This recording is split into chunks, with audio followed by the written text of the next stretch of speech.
All right, we'll call the meeting to order at 6:03.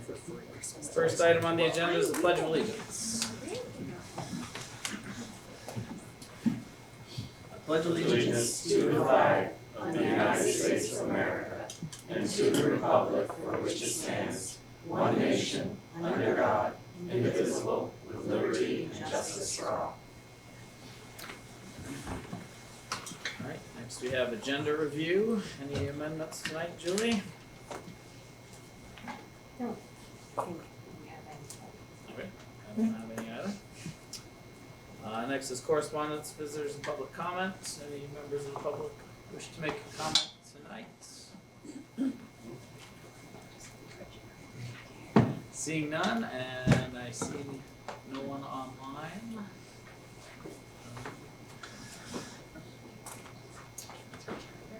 Sorry, I didn't know. I thought I saw Rennick online. Is he there? Looks like he dropped off. Dropped off. Well, RDM, we got right. Don't know. They're gonna sit over there. Okay. All right. So next we have our consent agenda. We just had the board newsletter. Hope everyone had a chance to take a look at. It's just first one, just giving public update from us. I don't think we need action on that. And then we have first reading of policy on memorials and tributes. So we did bring this, a draft policy to board goals, and they reviewed it and felt that it was too prescriptive and it had too much, if you want to put a plaque up with a student name on it, that the board would have to be involved. So after that feedback from the committee, I reached out all to the administrators and worked with Terry. And what we came up with is a modification that the board would be involved with any commemorative naming of buildings, facilities, events, or fixed displays. And that things like plaques or signs or portraits that could be removable would be a principal administrative discretion. And we went through and made some adjustments there. Principals seemed to be comfortable with it. That was the consensus. Terry seemed to think that was a good modification. So we will put that up on the website as a warrant policy, and I'd be happy to take any feedback on it. All right. Yes, Beard? What's the definition of a fixed display? Well, I think it's purposely somewhat vague, but it's anything that's more permanent. Like a scoreboard? I think probably. As opposed to a plaque in the hallway with people's names on it. Something like it, vendors would be different, because that's like, we also came up that really did real action here. If you're naming a building or nobody would name a Julie Reginald soccer field, but that kind of a thing, never. But, that kind of a thing, that the board would be involved. We didn't want to say permanent because, so we were looking for an adjective that would replace that. Fixed seems like. Fixed seems a little more long-standing. All right, so take a look at that, and we'll have it on our next agenda. If there are any proposed changes or questions, send those to Julie or to Terry, and we'll work through that. Yes, Jennifer. I missed chit-chatting with Joyce, but I just. Throw me under the bus. I said I was chit-chatting with you though, no, you chit-chatting with me. Anyways, I wanted to say that when I read the board newsletter this morning, I thought it was really nicely done, so I just wanted to make that known. It was really nice. Thanks to JR for formatting all of that. Make that look nice. All right, we're on to approval of meeting minutes. We'll start with December 6th. Is there a motion to approve the December 6th minutes? Terry's the first. Is there a second? Joanne's the second. Alright, any discussion on the December 6th meeting minutes? Seeing none. All those in favor of approving December 6th minutes, say aye. Aye. Those opposed? Any abstentions? Rennick, would you like to vote? Okay, motion. If you want to count me, Devin, you can. Okay. Keep an eye on those minutes. Rennick, I'm not able to hear you. Motion carries 8-0. Okay, December 20th minutes. Is there a motion to approve those meeting minutes? I'll move those minutes. Dawn's first. Is there a second? I'll second. Jen is a second. Alright, any discussion on the December 20th minutes? Seeing none, those in favor, say aye. Aye. Those opposed? Abstentions? Rennick? He wrote in the chat, aye. Aye, alright, motion carries 9-0. Well, I don't know if it was on that or the previous one, sorry. Oh, It did pop up. There we go.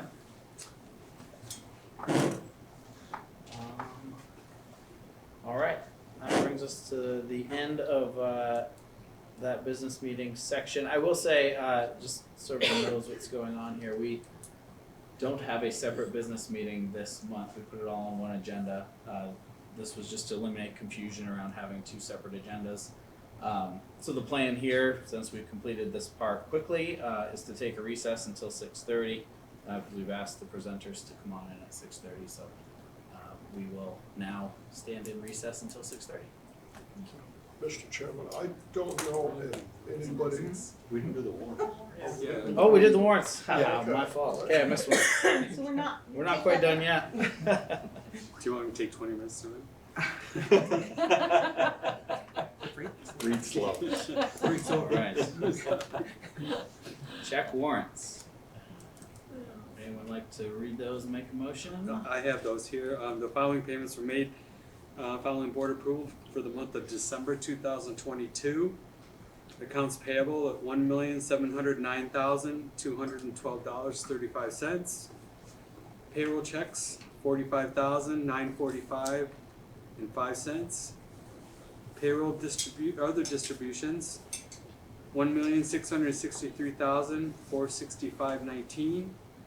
Payroll deductions total $618,843.24 for an overall total of $4,037,465.83.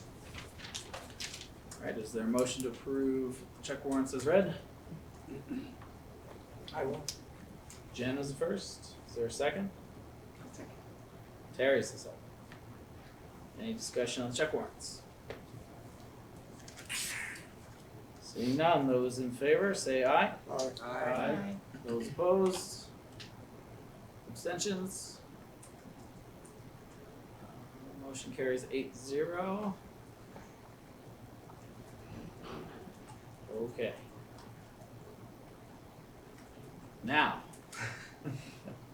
Yes, Yes. Don. now, I don't know if anybody can notice, but I noticed pretty much like if my eyes look different, they feel different tonight, and you people look different. I spent about 2 hours today with an eye specialist as a follow-up, because I'm losing sight in one eye. And I don't know how many drops and how many bright lights I saw today, but right now my eyes are constantly adjusting, and these lights right here aren't very accommodating. So if all of a sudden you see my eyes kind of close, I'm not going to sleep on you, but I got Me a too. really, what's that, Peter? I said me too. I got a great report today. I feel really good about what's happening, but they were thorough. Alright, well, we'll take recess now for 15 minutes, come back at 6:30. So that was just. Okay, Yeah, 6:30, no, we'll come back in session here. So what we have next is a presentation from the FFA. I believe Elizabeth Sweet is going to come up, but then some students, and I'll let you all introduce yourselves once you're up here. Feel free to bring some chairs and direction where you are. Make room. Can use that chair. Yeah, that's fine. Thanks, guys. So my name's Elizabeth Sweet. I'm a first year teacher here at MVU. I'm teaching animal science and intro to ag. This past October, I got the opportunity to bring myself and Mr. P.E.G got the opportunity to choose 3 students from each different ag class and give them the opportunity to attend the National FFA Convention in October. It's the first time that we've been able to send students in about 5 years or better. I'm gonna let them take it away and introduce themselves and then do the presentation because they're why we're doing it. So, go ahead, guys. My name is Blake. I'm a senior, and I'm in Mechanics 1. My name's Cameron. I am a junior, and I am in Mechanics 2. My name's Cole. I'm a sophomore, and I'm in Animal Science 1.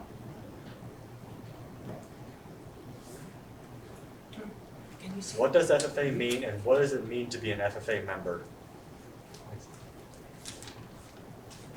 FFA stands for Future Farmers of America. Some might think that FFA is just for people that want to be farmers. FFA welcomes all students in all 50 states, Puerto Rico, and the U.S. Virgin Islands.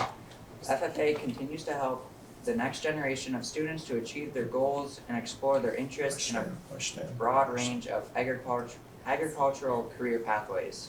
FFA members are in grades 7 through 12 in college.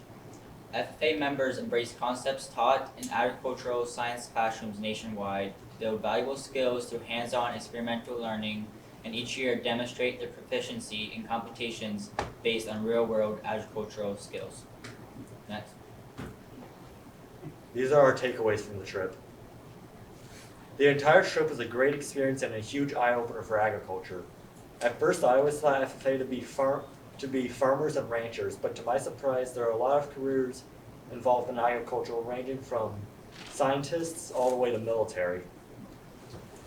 The entire trip was good. We learned a lot about the different careers in agriculture. The workshops were very helpful because they brought everyone from different parts of the country together. I think it'd be very beneficial for us to bring more students next year because at the convention there was a big expo, which is like a huge room, and they had all sorts of vendors. There was ranging from like welding on like VR welding, which was pretty neat. Never seen anything like it before. All the way to like military. They had like their fishing team there. The Army Guard, they have like a fishing team, and it's a lot of hands-on workshops.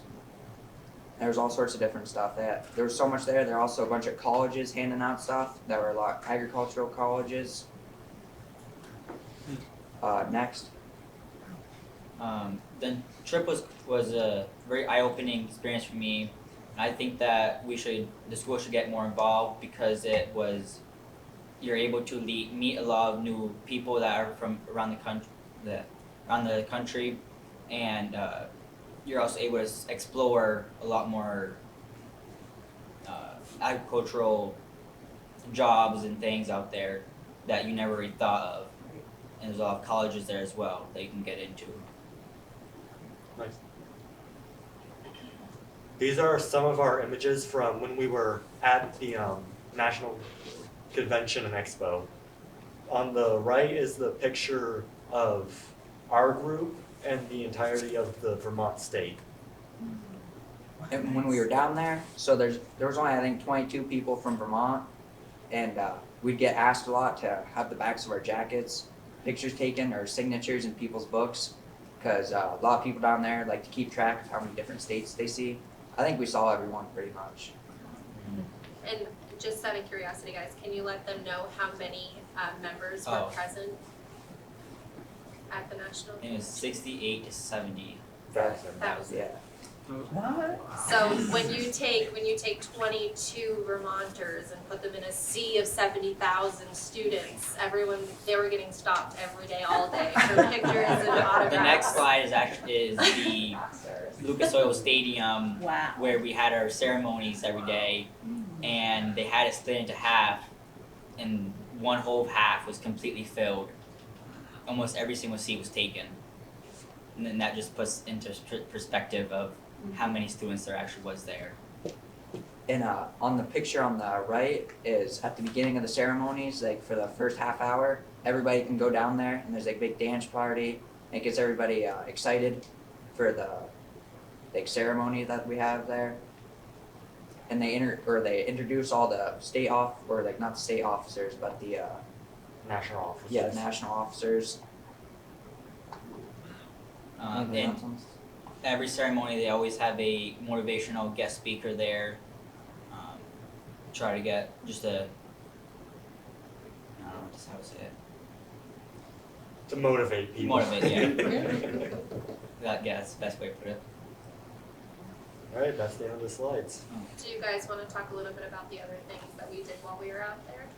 Yeah, so on our first day over there, after we did all of our our ceremony and whatnot, we went bowling, went out to eat, messed these guys up a couple times when we were over there.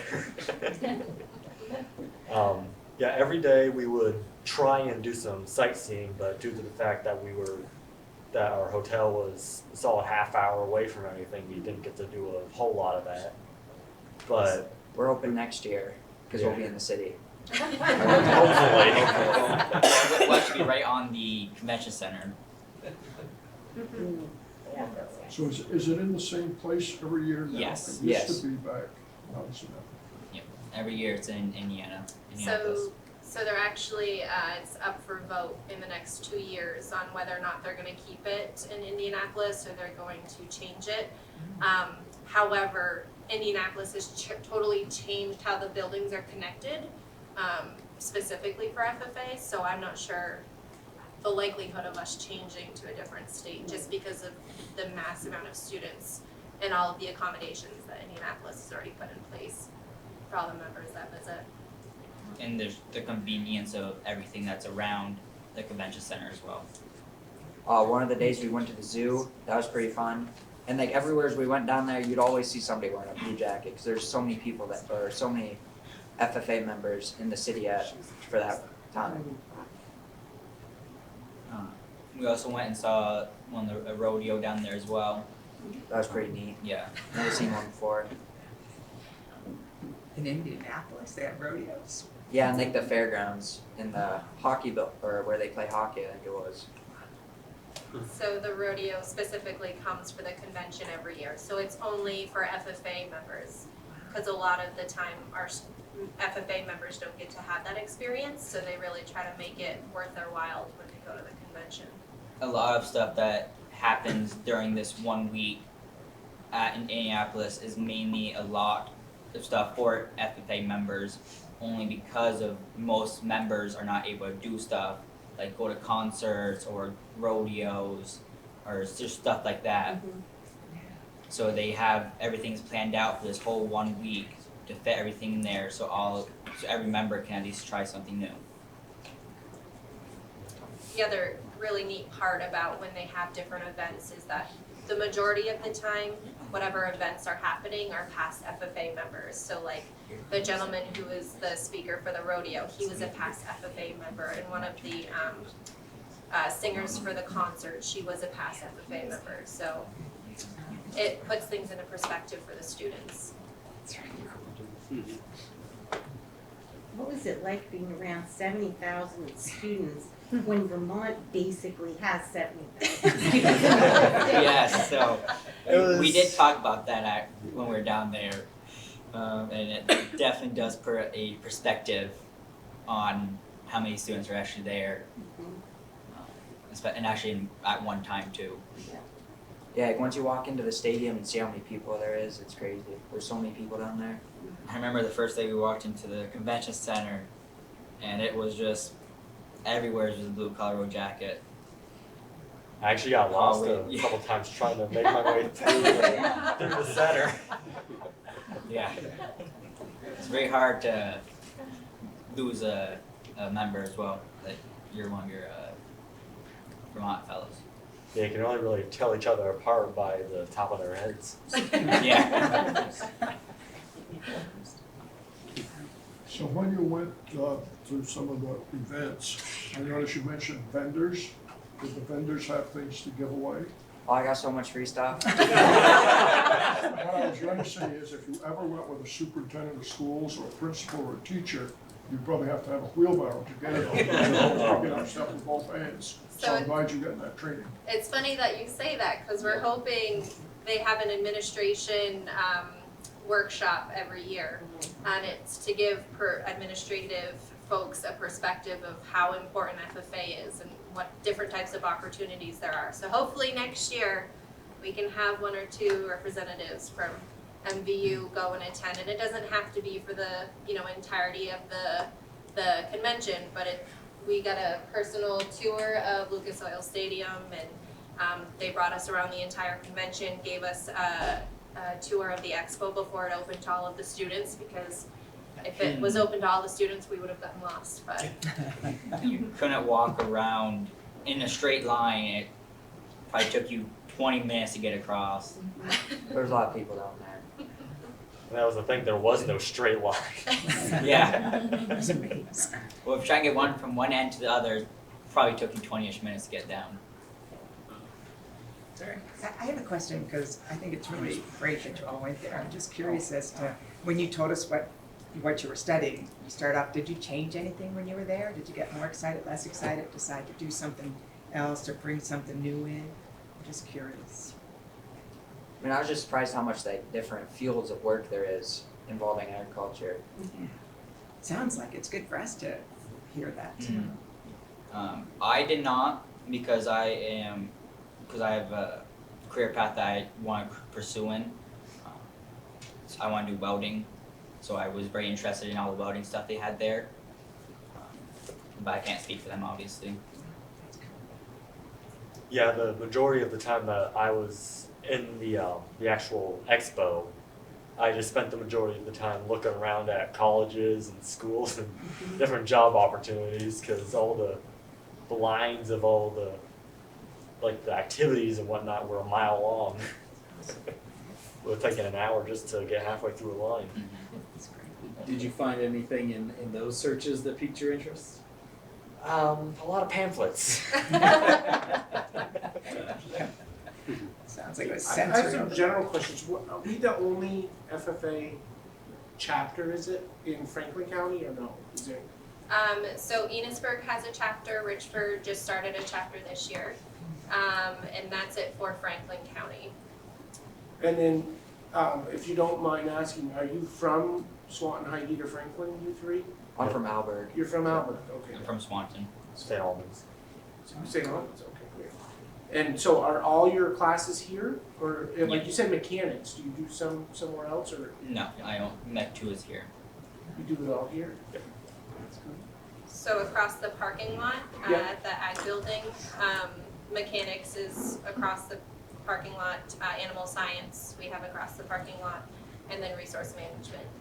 Just didn't realize if it was all here or not. Yeah. Yeah. We are very lucky with our school that we are able to have those resources here. And the other, I'm stealing a lot of time, but the other question is, I'm assuming, and did you see it there, maple sugar industry? Not really.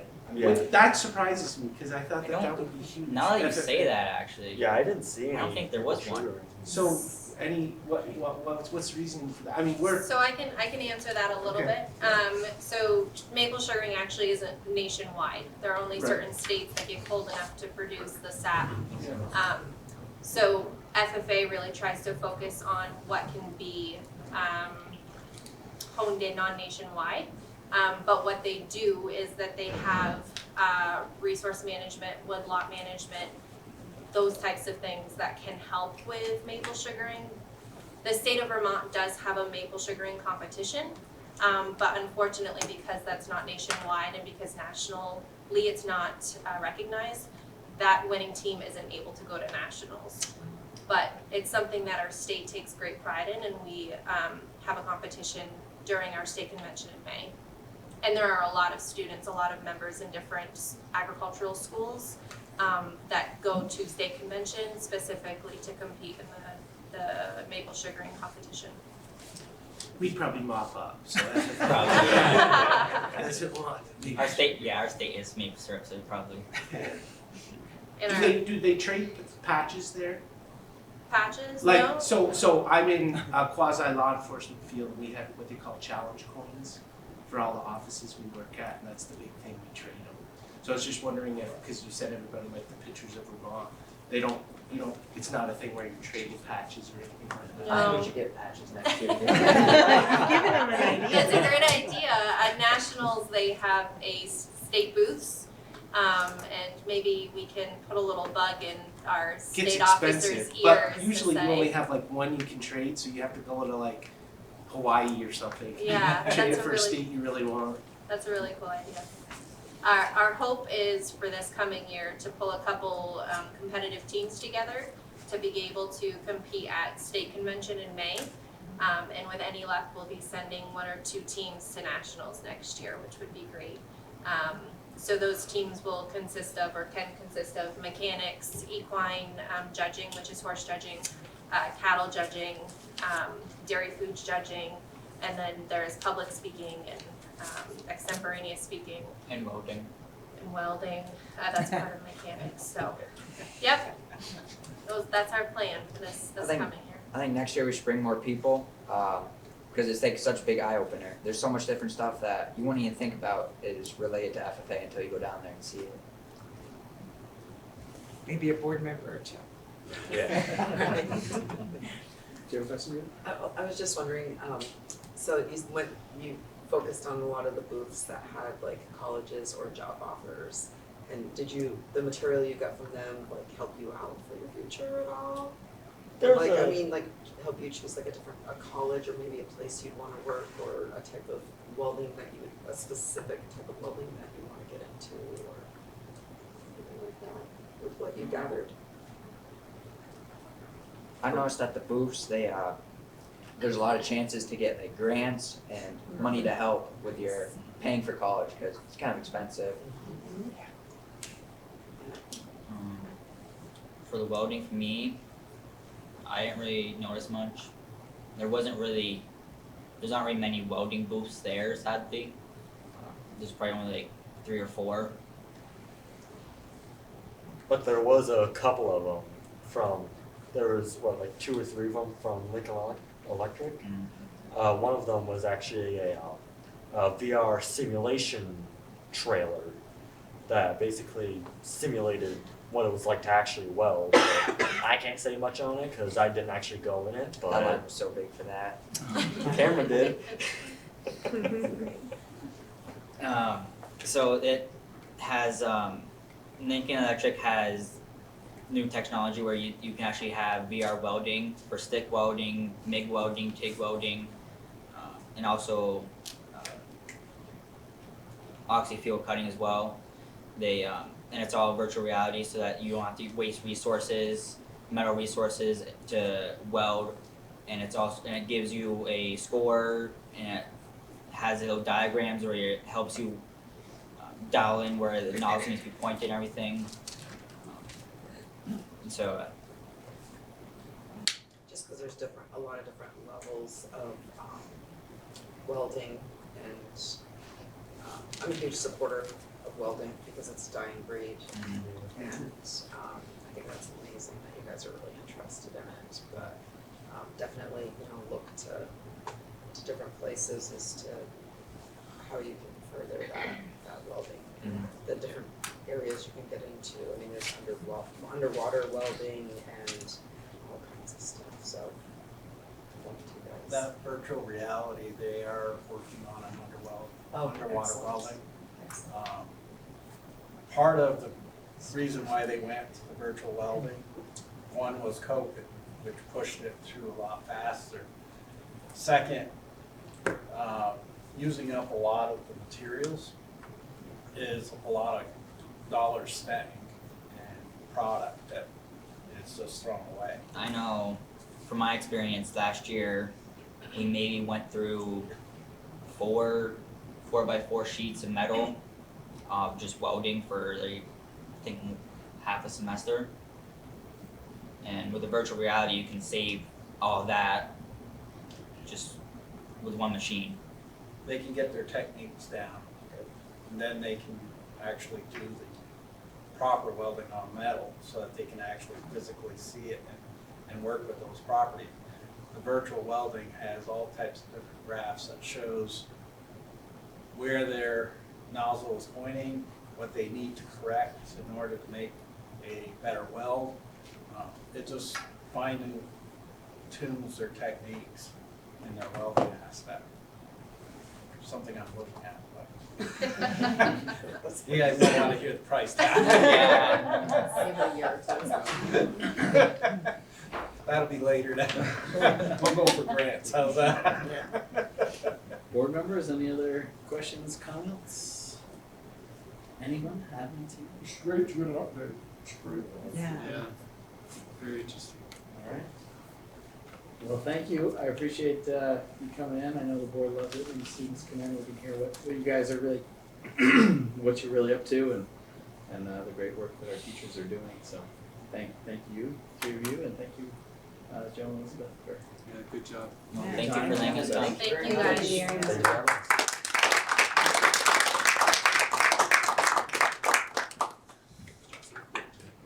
They are cool, that is true. They are cool. They haven't changed. My brother was on an 84. Looks we're doing exactly budget the next, same. Mr. Jadady. Throw his VR, I'll leave it there for you guys to think about. Thank you guys. Thank you. That was fascinating.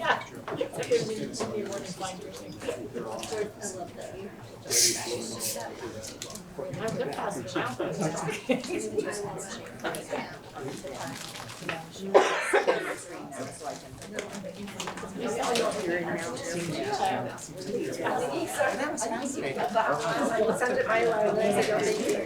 I brought it so I could see it all the time. This would like to be take some chocolate. Take 2. Randy can take 3. I love it. But this is what I have for that. Yeah. Joyce is always got But I can't believe I was wasting.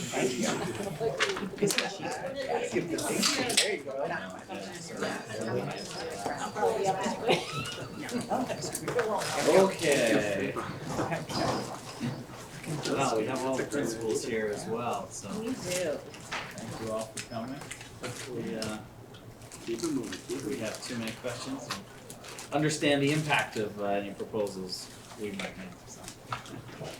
Laura, I'll hand it over to you, and how do you wanna start? That's a Do the- quick question. I think I was just gonna start with getting our bearings on what we're looking at, because then sometimes I feel like maybe I skip right over that, so. So the first thing I will say is that to pay attention to these little blue boxes, it's how this budget is broken up primarily is by fund. So there's school-based, as we scroll down through, you will see central office, you will see special ed, and then, sorry, I'm gonna try to do it at the same time and not rush. So here you'll see the central office funds, they're kind of like the largest buckets of money, right? But these are all uniform charter account funds that we are required to use, so if you see a blue box, it's required that we do that. Then we break it down into K-12 special ed, later on you'll see an ECP special ed or early childhood program special ed. This is the general ed under Fund 1214, that's a general ed portion of early childhood, and right below it you'll see the special ed portion. And as we continue down through these funds, you'll start to see at the bottom, starting with Fund 1624, this after-school program. This is actually the local share, but after that is all of the grant-funded positions that are in our budget. So anything that's grant-funded here, so that's IDEA B, it's ESSER, it's Title I, II, III, and IV, it's ARP IDEA B. So it's not all of our grants, but primarily the federal grants that are comprised of positions and benefits. are here at the bottom. So on the tax rate side, you'll see offsetting revenue. So the expenses are in the budget, the revenue is on the tax rate side, and we'll talk about that later. So going back up.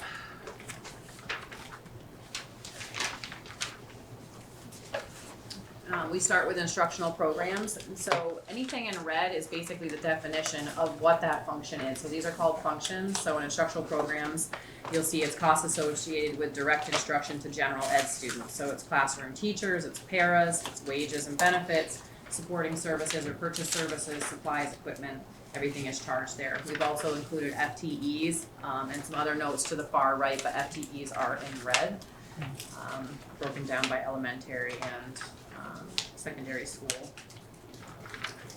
And then underneath instructional programs, so in each function there's objects. So all those other little numbers that we see here over in the corner, all these 3-digit codes that start with ones, all the ones and twos are salaries and benefits.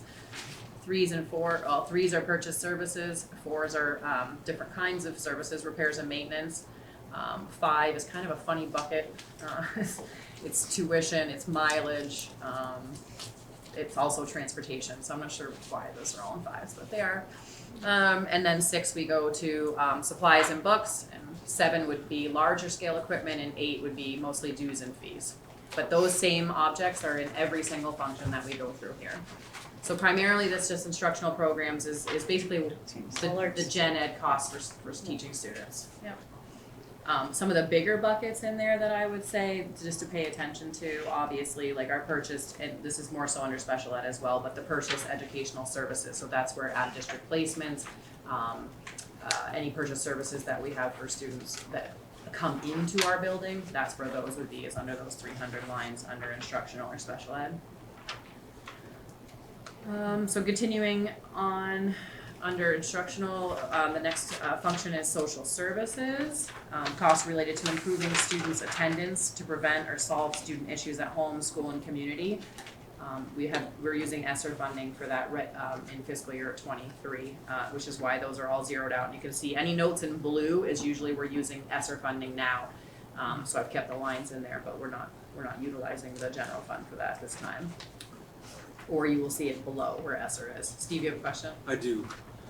Before we get too deep into it, Yeah. I want to hit it on the top because I know we're going to see it all the way through. Yeah. But my question is just looking, first thing I do is I go look at the bottom lines, and then I'm seeing that from draft 4 to draft 5, substantial changes.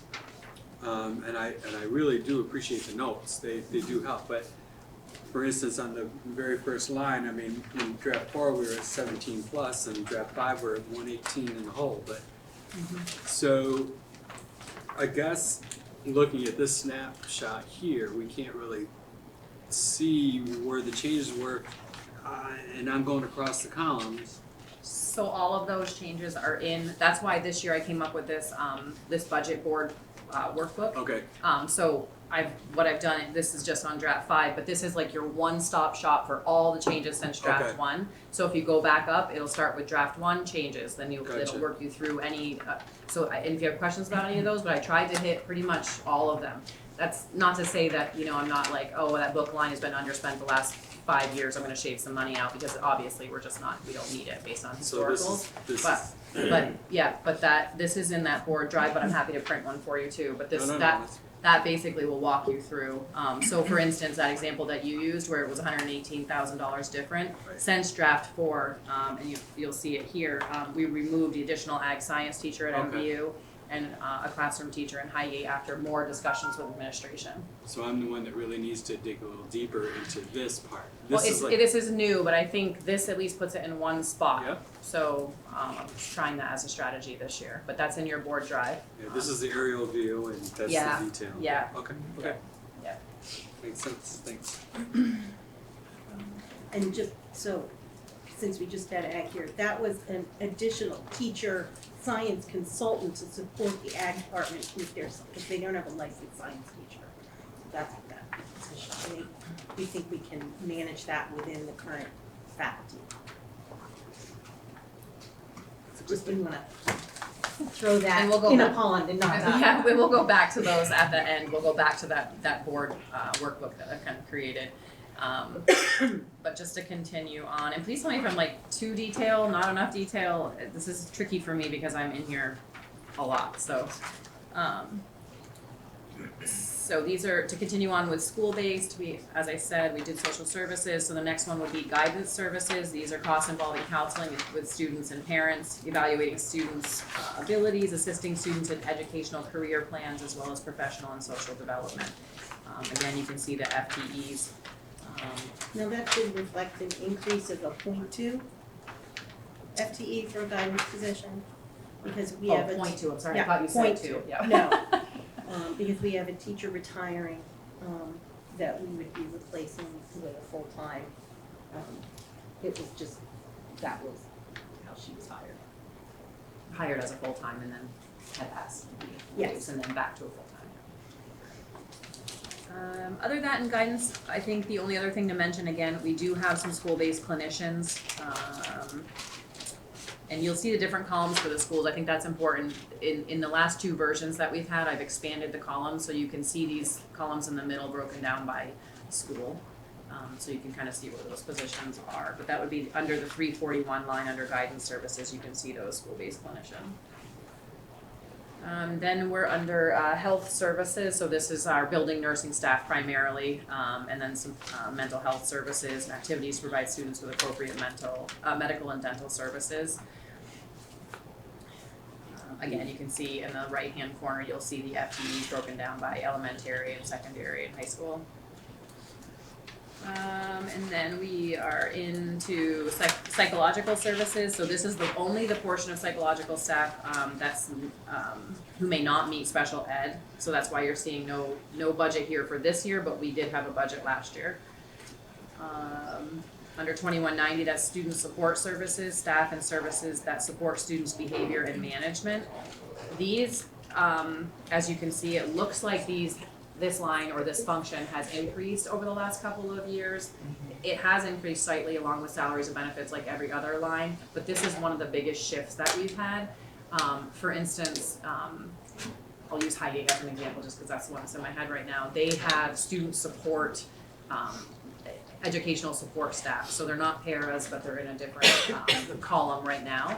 And we hadn't been charging them into this behavior line. They were with the parents. They were with the parents. And so over the last couple of years, we've chosen to break those out. It's become more clear who belongs in these buckets.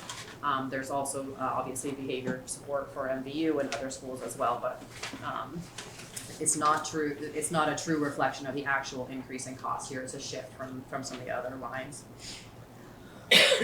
I will say that the other line to kind of pay attention to is the 341 line again, purchase professional services. Those are our school-based behavior consultants that we have in some of our schools, and you can see those contracts are not exactly inexpensive, but important services. So those would be for students who need individual clinical support from a contracted service in our school. Just to give an example.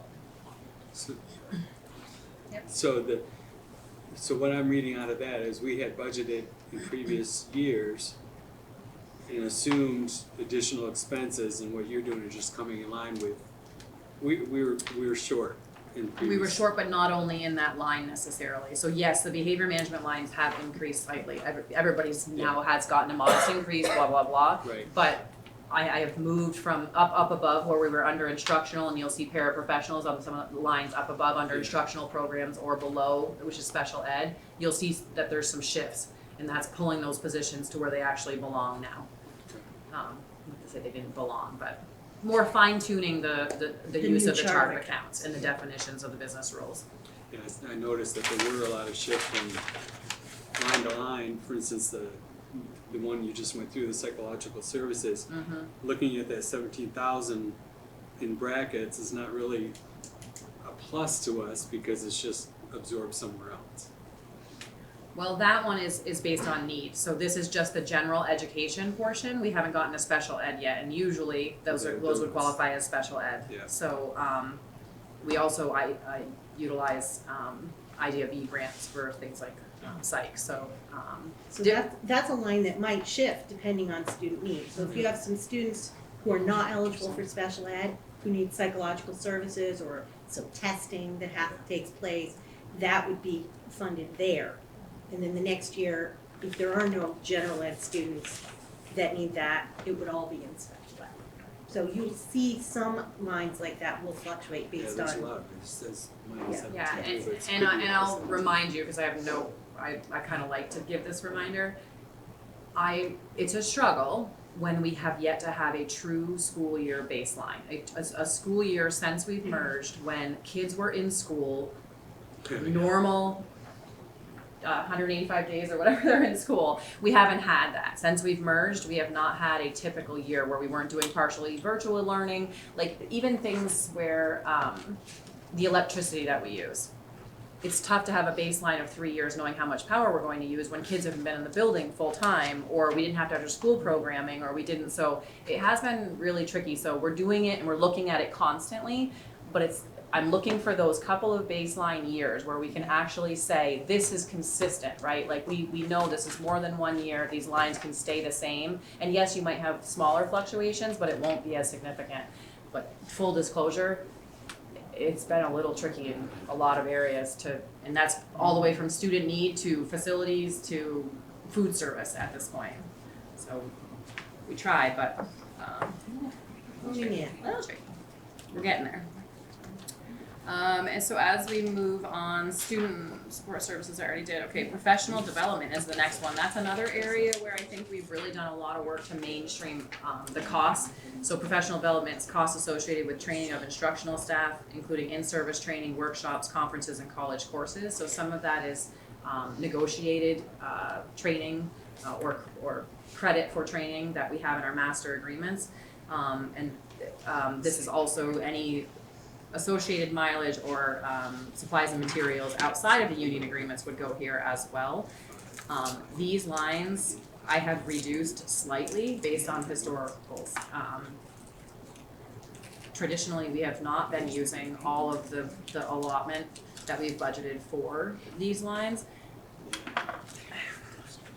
Sorry, I'm trying to think of how to say this. We've been offsetting a lot of this. There's a couple things that come into play. One, we've been offsetting a ton of professional development with grant revenue. That may be changing in the future. We've always used a lot of federal grants for training. We've been shifting. We've been using ESSER money, and we also are taking a really good look at how we use our title dollars for next year. So I've reduced these based on what I think is comfortable based on the last couple of years. But again, another line that we're really paying a lot of attention to, because obviously we want to provide people with that benefit and have them be able to take advantage of that.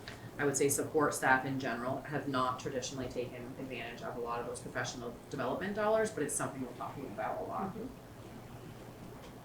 I think you answered my question, Laura, but I just wanted to confirm so that, looking at these lines, like you said, we're not even coming close to what we're budgeting, what they're using. So it sounds like, I just want to confirm that it's not because we're not taking advantage of the resources that we're providing and it's being covered by ESSER or something. It could be covered by a grant. Also, if you're thinking about fiscal year 21, that was in the height of the pandemic, so I don't know, right? Like a lot of people just didn't go or they went virtually, and so we didn't have to pay for any of the extra stuff, or maybe they, so it's tough to know. This year, we're definitely more on course to spend that money, but we're still utilizing grant funds. So yeah, it's a combination of all of those things, but I don't believe anyone's gone without professional development that they have. I wouldn't say that that's the case.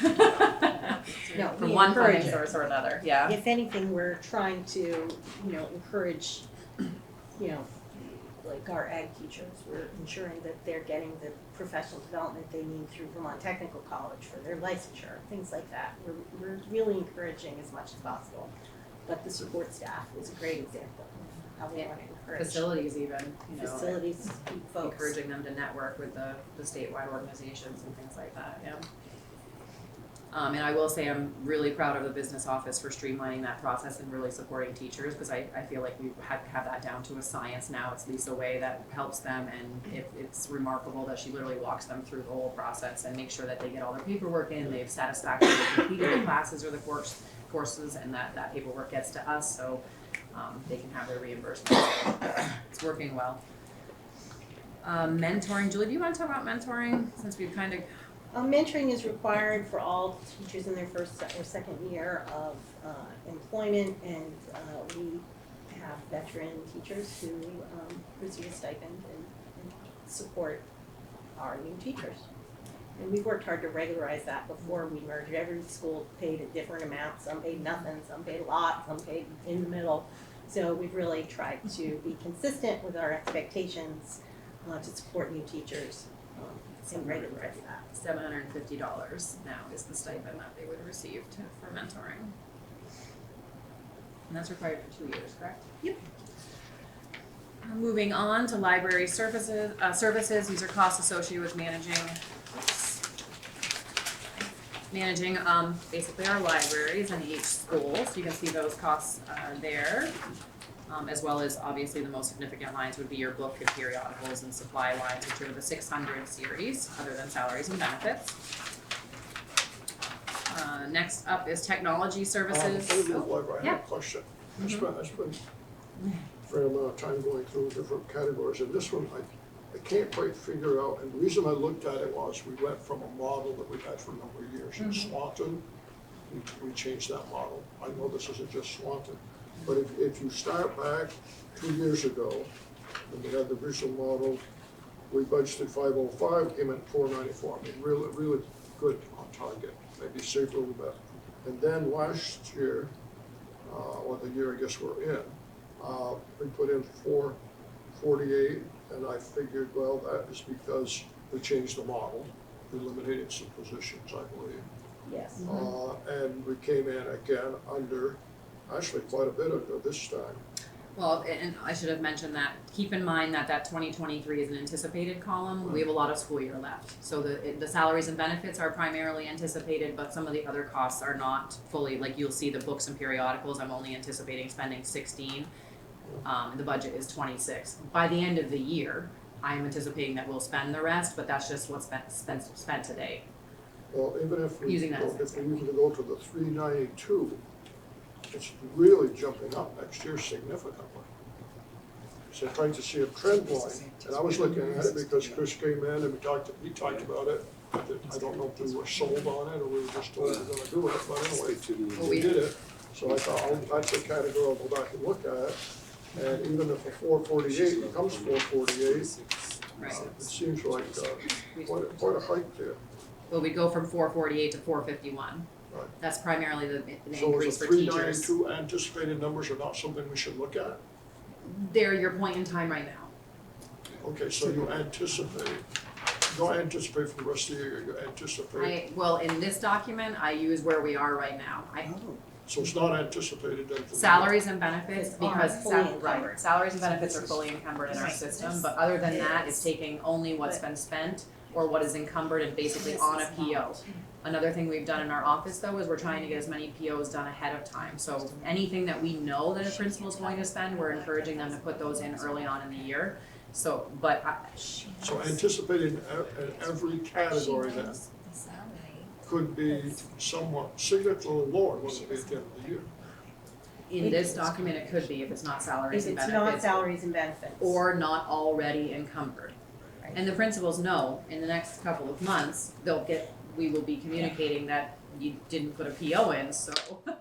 You're not getting it. Yeah, kind of where we are in the process, yeah. All right, thank you. Yeah, that helps clarify So it. I'm looking at Anytime, anticipated and Yeah. saying, and I Yeah. didn't go through every one like that, but I knew that one because we kind of changed it. And some of them No, that also. was because I thought anticipated meant, so you're saying it's a combination of anticipated and it's a This combination of year to anticipated date. and year to date. yes. Basically anticipated to me in this document means anything that is promised right at this point in time. So if it's on a purchase order and I've agreed to pay it, it's in a teacher's contract that is signed by the board and I'm committed to pay it, so it's a commitment that I have at this point in time. And the rest is year to date. If it's things like supplies, yes. If it hasn't been. Everything but what she talked about, the promise. Right, if it, But supplies, a lot of supplies are committed, I guess that's Yeah. where I'm probably we not do our being best clear. with that. So like, for instance, my office works really closely with the facilities team, and we look, and we sit down and we say, what are these expenses going to be all year? And we do our best guess for everything, that from utilities to supplies to paper towels to toilet paper. But I still don't know exactly what that number is going to be, but we put a PO in for what we think it's going to be. But for things like this, where it says books and periodicals for the library, they're at 26,000, they've only spent 16. I know they're going to spend more. Exactly what that is, I don't know. So they probably have a PO in for maybe $5,000, but not the whole thing, because they just don't know. So we keep revisiting. Well, and I'm sorry, because the major part is the part that's already committed, so we're really Yes, talking minor yeah, stuff. exactly, yeah. That's So March or Basically, April, you would kind of say, we can get a pretty accurate prediction. Oh, yeah, I anticipated. mean, we tell people, we April. don't want you to send any more purchase orders our way once you start hitting April, unless it's an emergency. Right. It's before that. Yeah. We've been encouraging, and I don't know if any That's a principals good want to say what a mean person I am, but we've really been encouraging, put the POs in early. If you know you're going to spend it, please do it, we've Have them been covered. pushing that, yeah. Yeah. So I think Especially because like for instance, Spend this it, is, Dan. this is one line where it looks like it's going to not be spent, but that's when we get to special ed, you'll see how much extra money we're having to spend in special ed, and so all of these small lines are what's gonna help us make sure that we don't run a deficit at the end of the year. So it's really a small piece of a much larger picture, which I also talked to the principals about. Thank you.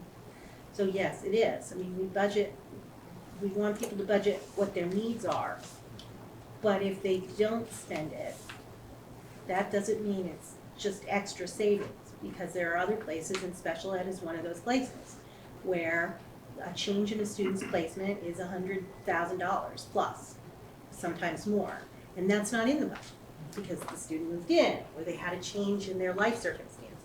So that $100,000 doesn't come from special ed pot of money. It comes from our voted on budget that we manage. So we save Peter, P.E.G, Paul, throughout the budget with these things. But it's shown, when we get to the end of the year, it's shown in special ed. Absolutely, it's Even though accounted it's a for where it's person's spent, absolutely. So moving on to technology services, these are school-based technology services, so these are costs related to all technology and services to support instruction of technology. So these are tech integrationists, there's some tech support there, basically salaries and benefits, but then you'll see basically all the softwares and things that we use are in these technology lines. Again, in an area where we're really trying to streamline where things are being charged. Which you would not even imagine the amount of conversation we have about something being an instructional piece of technology and really used to teach kids, or is it an administrative piece of technology that's used for some other purpose? It becomes, yeah, that's an easy one, there's some hard ones. And then we're moving on to principal's office, basically principals, administration, and then their support staff that they have in their offices as well. Some small supply and material lines as well, things like advertising and printing, just pretty typical. 2580 is administrative technology. Oh, Before actually, you leave principal's yeah, office, yep. question, did we not have people use dues and fees this year in the principal's office? Not yet. We're partway through the year, they haven't joined or whatever. I guess I'm just curious. If there hasn't been a request for reimbursement or a request for payment yet, then no. Because we're posting the same amount, which makes sense. But it 14 compared to 3, it looks like there's a lot of money sitting there. So Chris and Joyce are whispering, are you paying for your VPA dues out of your own pocket? I just got Well, something. no. Okay. It was just a question. But They just sent an invoice. it does make me wonder, because my VPA membership, for example, has already been paid. So if it's not showing up Mine on as the well. line, So is mine. And mine hasn't been paid, so. That's why Joyce was whispering. That is, I don't know what your VPA membership is for all of you, but it's probably not $14,000. No. Yeah, exactly. So there's some other fees in there that I have to look up to see exactly what they are, but that's, there, so VP, it sounds like VPA has been paid, but there are some other things that have not. In the I last didn't- 3 years, the VPA has asked for my bill and it's already been paid 2 or 3 times. Oh, okay. So there's something with So the last unions year, too. in 21, we spent almost $10,000, so. No, So it looks like the PPA dues have been paid already this year. Except mine, I got the Except nasty yours. letter from Jay. But again, it's a good example, like we budget 7,500, we spent 98,700, budgeting 14,900. So, see, I literally have to look at that line and say, okay, are these fees, are these traditional, like, are they gonna happen every year, is it every other year, are we paying, was some of them impacted by the pandemic, same kind of thing, and we did that a lot, but. See, I could see why it might increase, not that I would like it, but I know VPA gets a lot of money out of schools, like every other organization. But to see it drop so much, that's what caught my eye. We're probably not finished paying them. So if next year, if by June, the anticipated doesn't go up, then next year we're gonna cut that one. Depends on. I'd like to have 2 or 3 years in a row, because I have been doing that, we have been doing that to a lot of lines. If anywhere that we can, we keep looking and trying It's to important say. administrators that belong to organizations and we pay them. Skip over administrative technology, because we're not budgeting anything there anymore, under instructional anyway. District-wide services, this is basically the code that's required for all of your workers' compensation.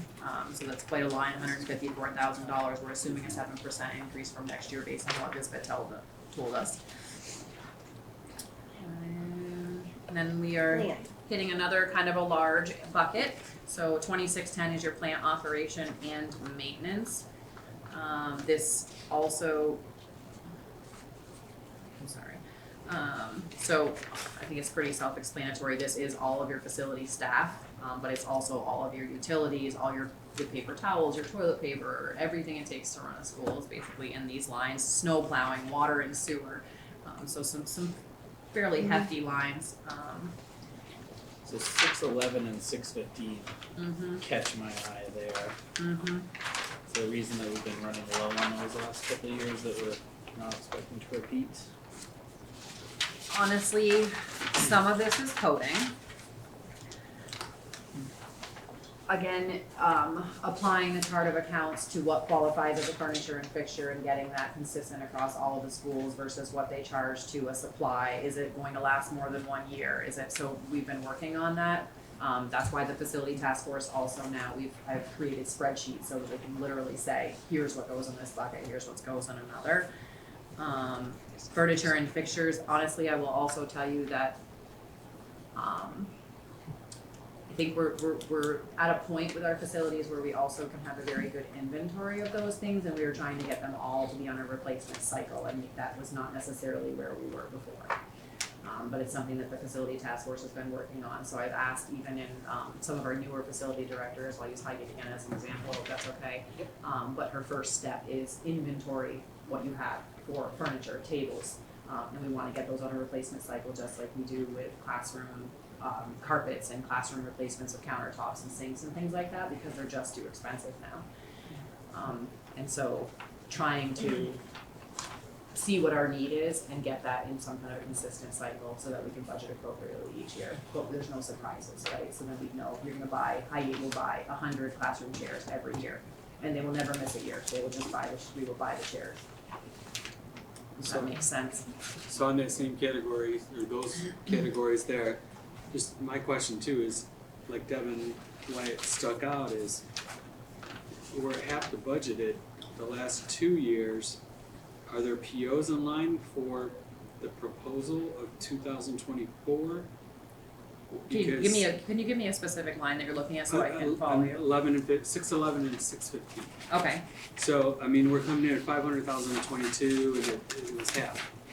Same deal for 615, 225 versus 118. So during the beginning of the pandemic in 21, we basically had a conversation that until we knew what was happening it was a scary time, I guess I will say that. So we had conversations with facility directors that a lot of those purchases of furniture, because we weren't even having school, we're not doing them, right? We sort of stopped, because we didn't know what was gonna happen. We didn't know what was going to be need. We didn't know we were gonna get $7 million in ESSER funding. We didn't know any of that, so that's pretty much what that year is. But also, my other points about, we don't have a baseline in all of our schools yet, and we will by next year. We're establishing it now. We have it in some of them.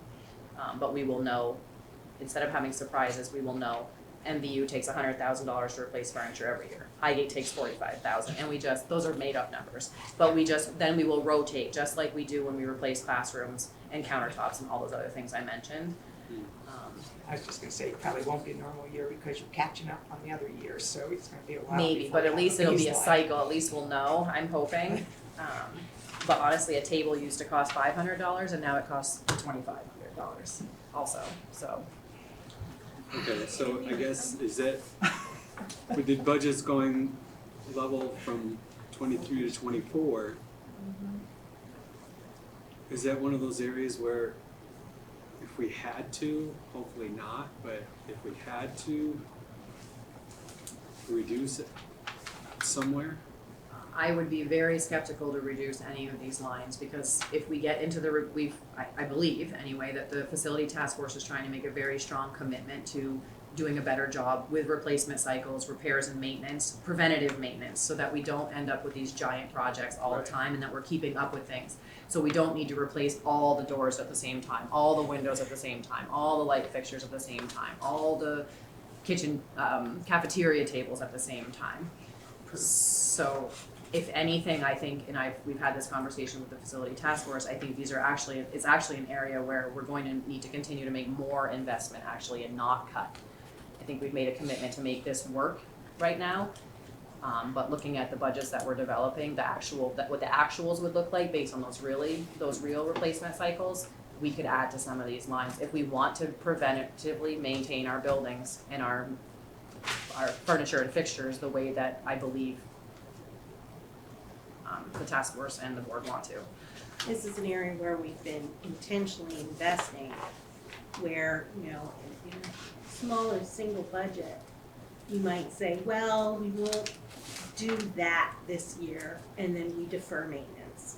So the principals and facility folks and this board have done a great job at intentionally trying to build up these items so that we're not facing as many problems in our buildings. I would say we're being extremely prudent or conservative because there's a lot more money needed for this, and we just know that we can't afford it as a community. But we know that a lot more is needed in that line item. I'll use building machinery though, Devin, as kind of an example here too, because you can see we've never budgeted under building machinery, but now we're spending $20,000 last year, $22,000 this year, and I'm not budgeting again. I probably should be budgeting. I'm going to find it from somewhere else. It's actually a new code that's required that we have to use for this, whatever qualifies as building machinery. There's a definition of it. I'm hoping I can get that from the other machinery lines or something. I'm happy to move it if you want me to, but I kind of was at the point where I was like, we need to see how this is working out. But there are lines like that look a little confusing. I will say that this does not include your new roof. This does not include the capital project line. This is just the repair, maintenance. And salaries and benefits. Yeah. So should we steer away from that 731 expense coding? It's a required code. Oh, If something meets the specific definition in the new business rules of what building machinery is, we don't have a good enough understanding yet about what the need is in that line consistently. I know what this says, but what classifies and what we need from year to year realistically with very competent and excellent facility directors in place, I'm not sure of that. When you say required line, what do you mean by that? We get a book of business rules that were written last year. It's called Handbook 2, and it was just. So who's requiring it? The state of Vermont. If we purchase a thing that falls under that category, it has to be accounted for there, which is what you're saying. Right. All of these codes are required codes to use, and they all have very strict definitions. Do they come down from the agency of education? do they come down because there's a federal requirement, or does somebody want to do that? I think it starts with the federal, we've definitely made it way harder than it has to be, just like the Uniform Chart of Accounts that has an extra 50 numbers that no one needs. If I think there's nobody want to do that, I It's start horrible. to sit down and create it. We complain about it all the time at ASBO. Not that it isn't a bad thing for the chart of accounts from school Oh, no. district to school district to be more consistent. Have lots of conversations about where do you code this kind of service? But it's very prescriptive. So as we find, so what is an example of a thing that wasn't building equipment? Was it the tractor that? Well, was I like to use things that are purchased like there? a little, that would be a major piece of equipment, yeah, but we normally lease that, so you wouldn't see it in It wouldn't equipment be line. there, it would be some, It under would a be, lease. it'd be under a lease line, something like a motor, for instance, like, What so. about a floor machine? That's what I'm saying. A floor machine, if it costs more than $5,000, would go on the machinery 619, that's less than 5,000, so over 5,000 would be building machinery 731. But it becomes really tricky, the floor machines usually are over $5,000, but things that we're seeing that never used to go past $5,000, like I was gonna use a pump, so, or like a piece of HVAC equipment or something that used to cost maybe $1,500, now it's costing $5,000. So there's a lot more things in those buckets, or potential for it. And the state paid how many $1 million to get a process that doesn't work? I just don't know if we care, right? Like, do we care if it's a piece of machinery for $4,999, or do we care if it's $5,001? I'm not sure, but Yeah, why for split it? auditors, they like everything over 5,000 too, so.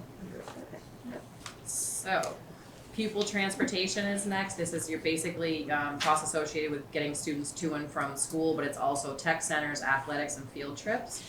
So that's another kind of a large bucket there, the 1.8 million. We know that we have a contract. No, we don't have a contract for next year, do we? Not yet. I would say these costs, we can anticipate these costs increasing significantly over the next couple of years as well. The budget we are using now includes the new contracted amounts, right? Yes. The one we're in now, yeah. It's a 3-year deal, so we got the year we're in, the year we're budgeting, and one more year after that. No, I think Was it 2 years or 3? it was 3, so maybe we do it one more year. Yeah. Yes, But right now, the reason we are over it, we were paying over $4,000 to $6,000 on that fuel surcharge when the gas price was over $4 with one of our companies. One we were not, but the other one we were. And that was expensive. Let me see. We moved summer services to instructional. So then we have food service support, that's 3109. That's a subsidy to one of our school's food service programs, salaries and benefits.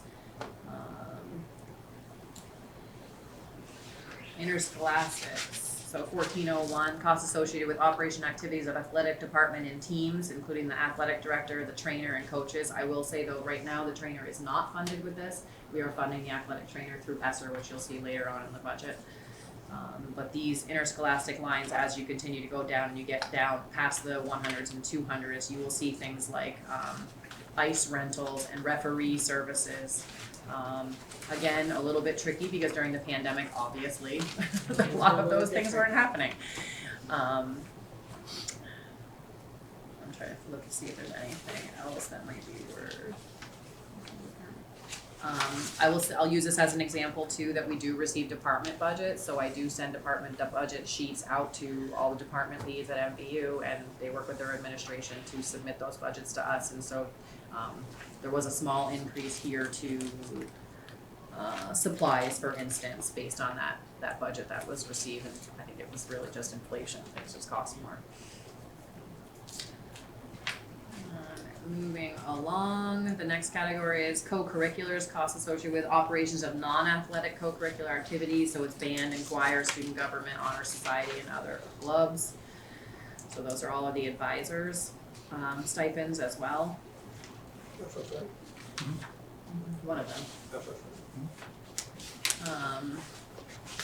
FFA. ELL services is next, so these are services for students for whom English is not their primary language.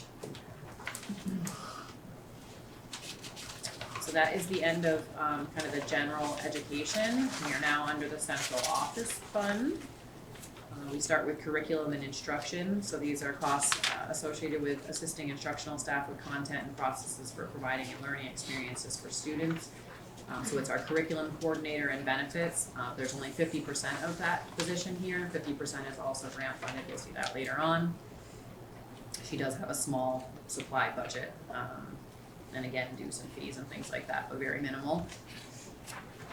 We then have a professional development and training line, so another 2213, but this is for central office staff. A lot of what we do as far as professional development is grant funded, so there's not a budget under this section. For instance, when our curriculum director wants to attend training, we're finding grant funding sources for that.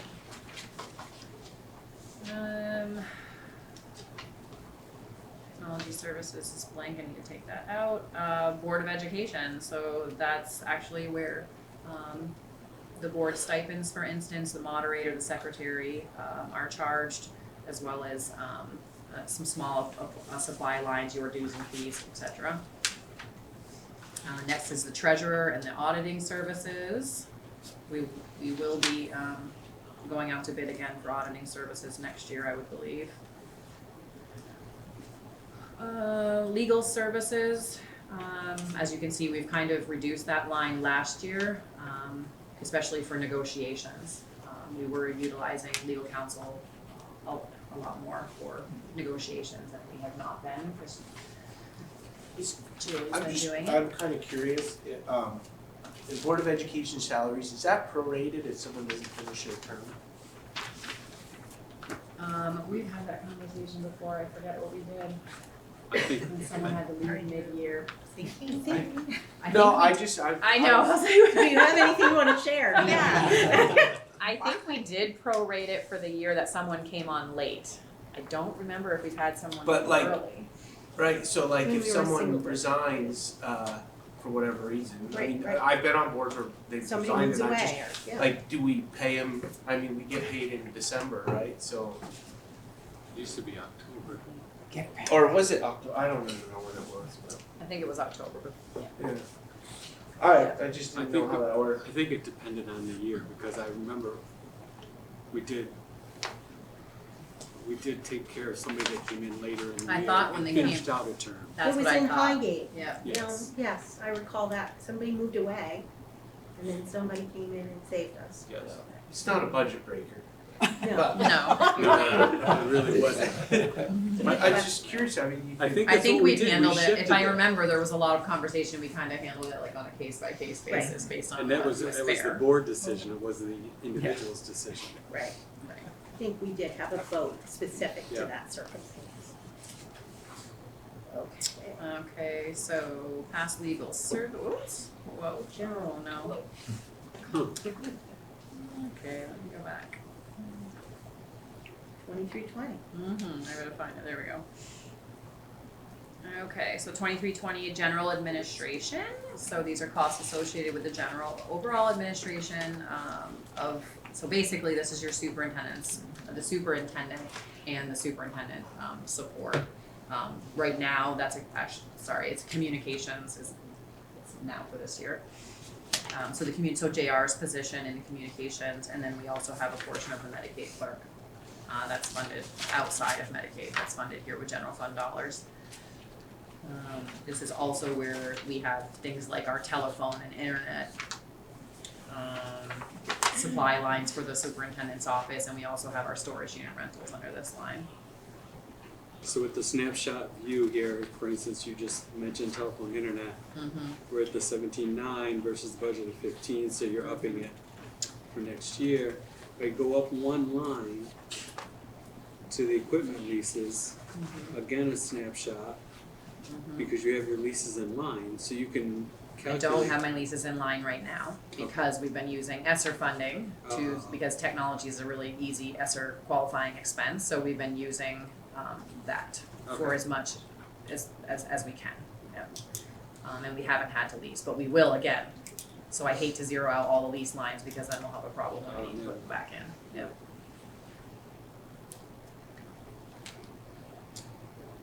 Next up is fiscal services, so that's basically the business office, so that's your payroll, your accounts payable, myself, the finance director, the grants manager and such. There is also interest in these lines, so if you look at the 898, you'll see the interest on the short-term borrowing, so that's your line of credit. You can see that increased significantly, but that's because we now are exercising the reinvestment option, and so we pay more, but we actually make money off of the borrowing now. So the expense went up, but on the revenue side, the revenue went up significantly also. 2570 is personnel services and human resources, so that's costs associated with recruitment and placement, non-instructional staff training and benefit administration. So that's the HR coordinator, the benefits coordinator, and the admin assistant in our office, as well as a small amount of clerical support. And we got Bonnie up to full-time now, I know, for 2 or 3 years. We've been trying to get her up to a admin salary, because she was hourly before, and she went from a coordinator to a director. It looks like in the budget proposed, we're getting there now. We're getting there, yeah. Yeah.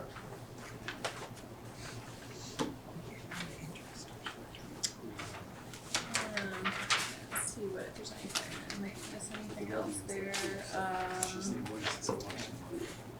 Some professional development again, obviously the advertising line, we are spending more money on advertising and trying to be creative and to fill positions, and so that obviously has a cost, so you'll see that line as. Is there an opportunity in that professional development? Is that been underutilized? Potentially. We can definitely look at that line. Again, we've had other funding opportunities for people in our office as well, so we have to take a look at what the need is. Some people's contract. Sorry, I just want to make a note. Make note of that. I think, even though I wanna make a plan for that for a little bit, I think. I was gonna say, do have some new people, our benefits coordinator is new, we have new communications person, I just don't know. Yeah. But we can look at it for sure. Yeah, even with that plan, I think that's manageable for some. So now we're at another piece of our technology budget under central office. This is the administration side. So this is where things like our financial management software, our HR management software get charged to, as well as our technology coordinator and our data coordinator. Our network coordinator is actually currently ESSER funded as well, so that's farther down.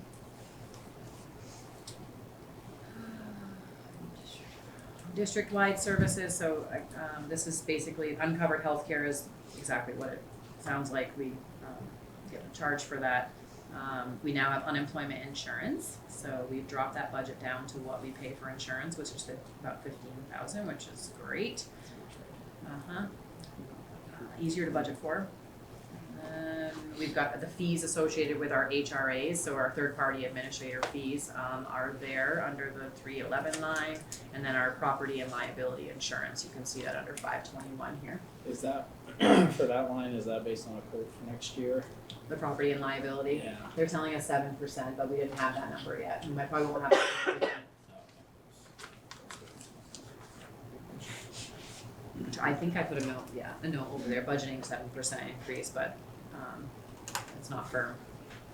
And then we have another small plant and operation maintenance budget for central office. That is the biggest, and the biggest one is our rental of our office space at 41,000. Let's see. I then have a line that says prior year adjustments, just to kind of explain why that's there. If it's exactly what it would be, but the biggest thing would probably be something like a refund, an additional invoice that comes after the fact, or a refund, or some kind of an adjustment made with an agreement that we have in place. Well, Has happened. when you mentioned property insurance, 7%, is that on us, all of our properties?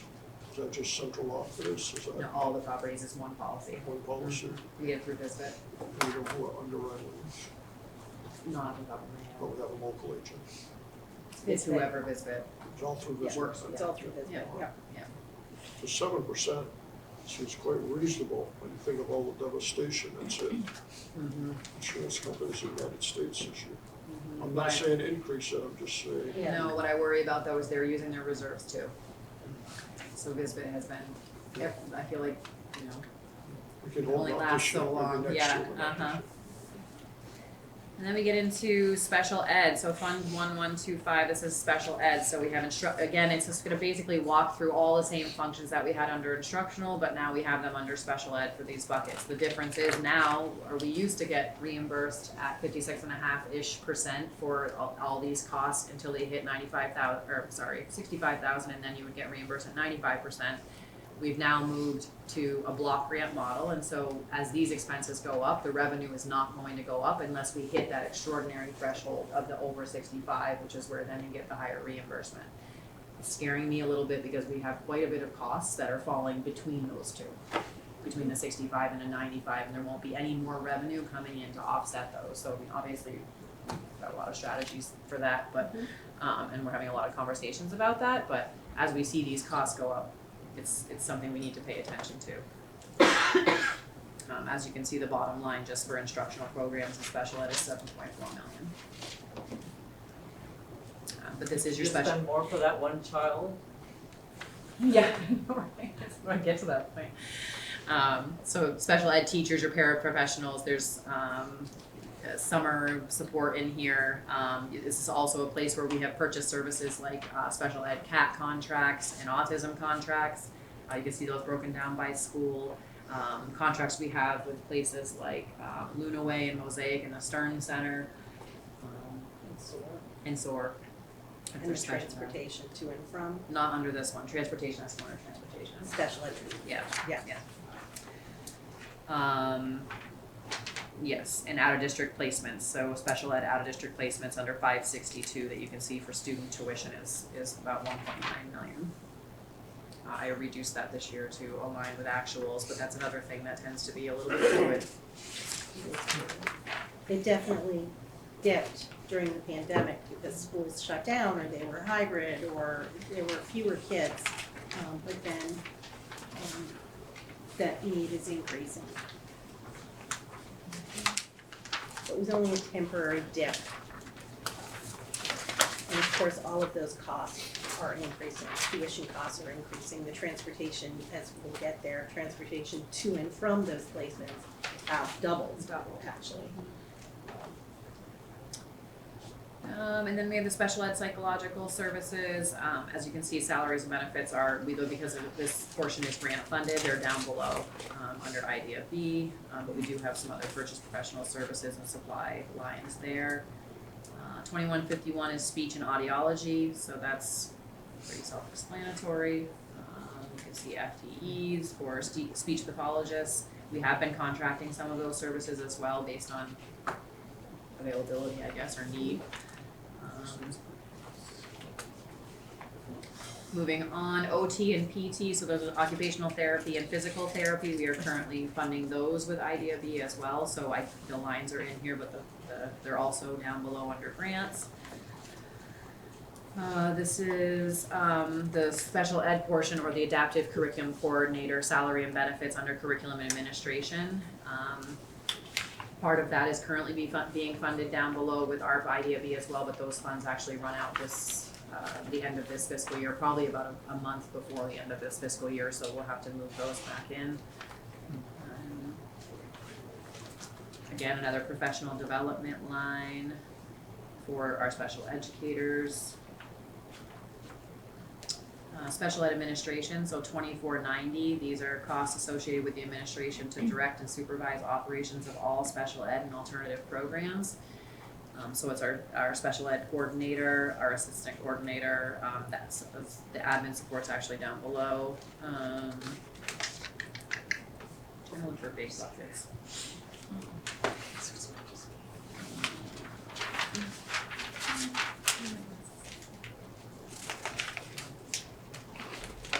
Again, we have some human resources, administrative technology, basically walking us through the same lines again that we had up under Gen Ed.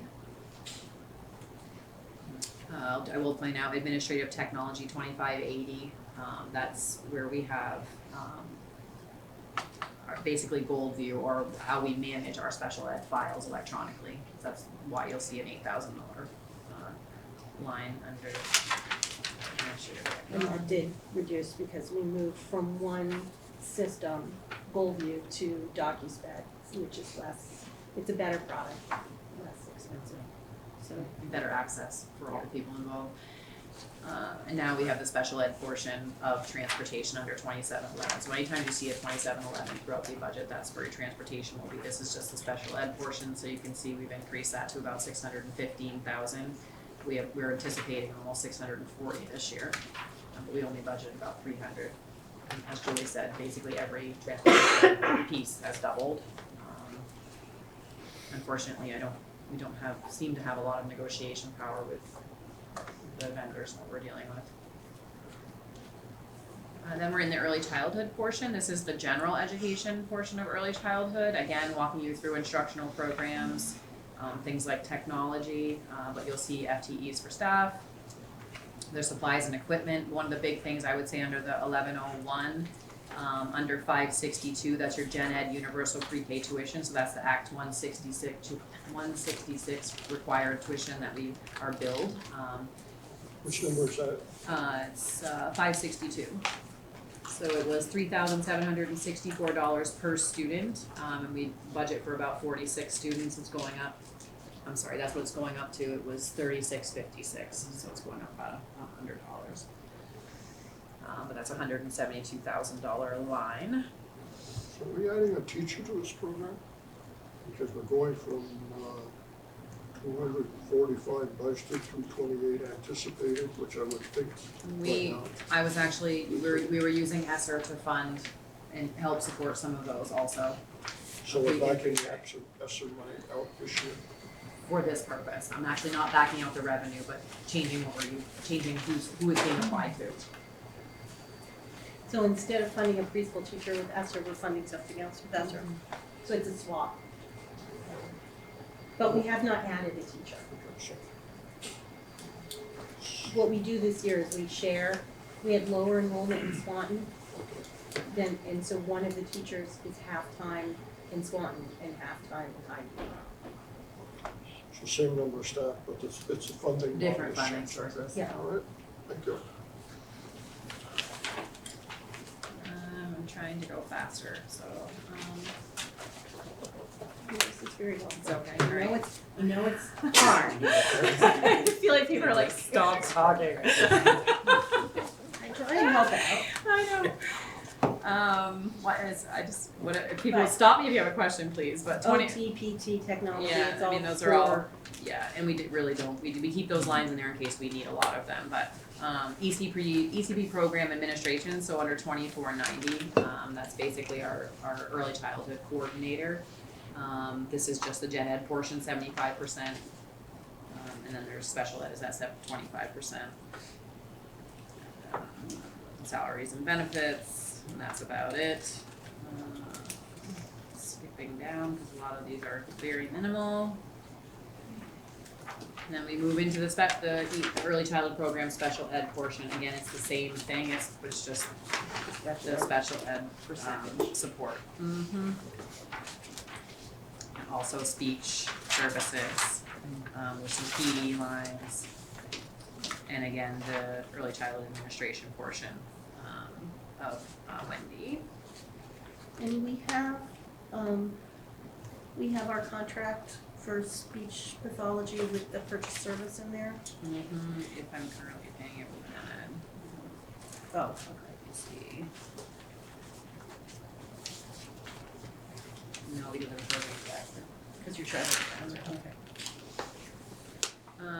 Okay, so then we're under Fund 1624, that's the after-school program. It's actually, it technically should be under Medicaid because all of this is offset with Medicaid dollars. So this is, she receives a 21C grant, which covers about half of her program costs. There's a local share, which we usually keep as a general fund budget expense, but we've always offset it with Medicaid. So there's a revenue source for this local share, I guess is the point.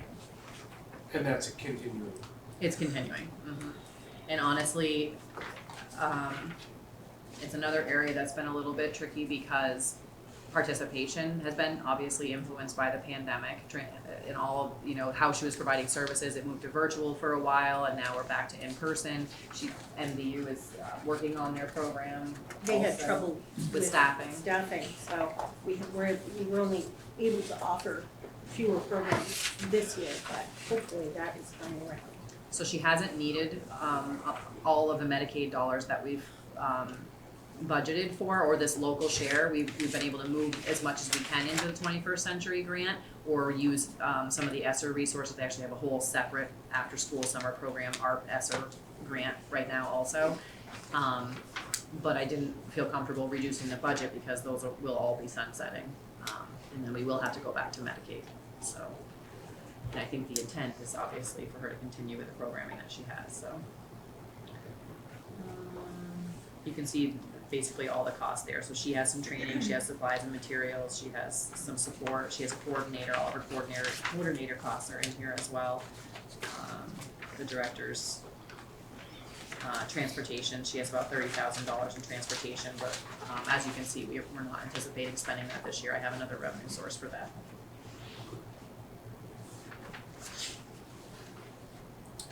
So then we get into all of the grants, primarily salaries and benefits for all of them. It's really the only thing that we flow through the general fund at the moment is mostly salaries and benefits. And that was strategic when we merged. So IDEA B is basically the pre-K special education full-time teacher. There's two FTEs. We have psychological services, or the other portion of the psychological services I talked about above. We've got the costs of the occupational therapists and the physical therapists. We have the other portion of the adaptive curriculum coordinator, professional. We have the IDEA B portion of, the preschool portion of IDEA B that offsets some of those salaries. For right now is currently actually a prepare professional salary. It's just a small portion of the grant. And then we move into title. Primarily right now we utilize title dollars for intervention, Title I dollars for intervention, Title IV and some of the other pieces for things like coaching, our curriculum work. Part of Gosha's salary is in Title IV? Yes. What we have, I think 9.45 intervention currently funded with title dollars in this budget. And that all has to be carefully managed for targeting and ranking, correct? And we are thinking about, as I think I mentioned before, maybe changing our strategy and how we utilize the title dollars. I shared with you that the cost of that subsidy for healthcare for one that we're required to pay our teachers is going to be almost $200,000 of our grant money gone next year, just for that we don't get to utilize for our kids, and that upsets me. So if we can avoid some of that, I would like to do that. But also the target and ranking is the subsidy for the healthcare for retirement. I mean, the For grants. retirement, yes. Well, it's for grants. Yeah. Thank you.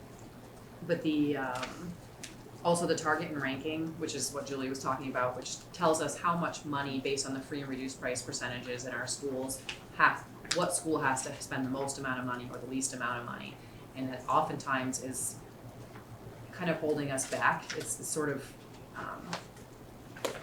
the intent is good, right? Because they want us to not supplant our budget, and they want us to provide equitable services as needed across our schools based on need.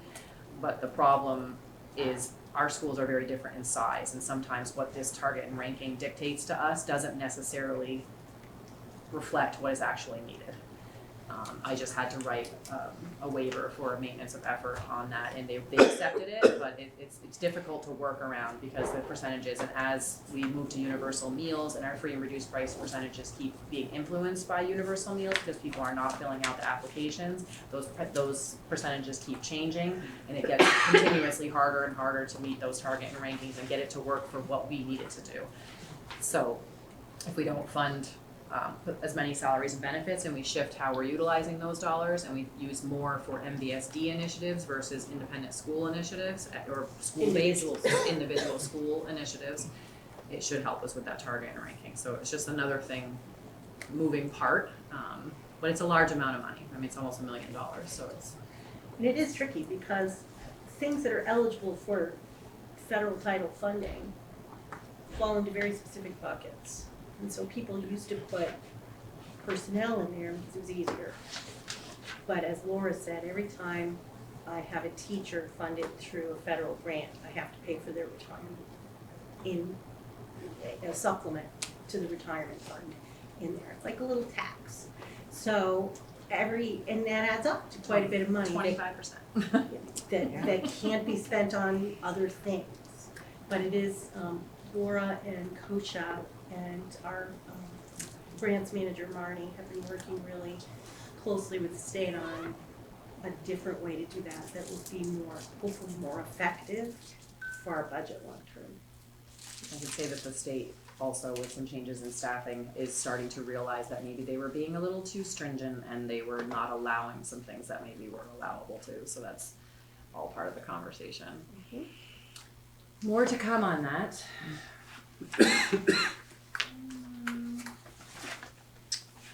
So the salaries we have under ESSER.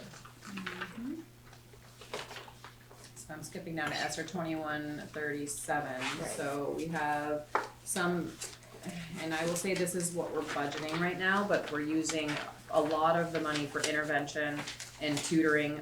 Basically all tutoring is being charged to ESSER. This is only half of the tutoring. Up under instructional, you'll see the other half. So we've moved half of it here.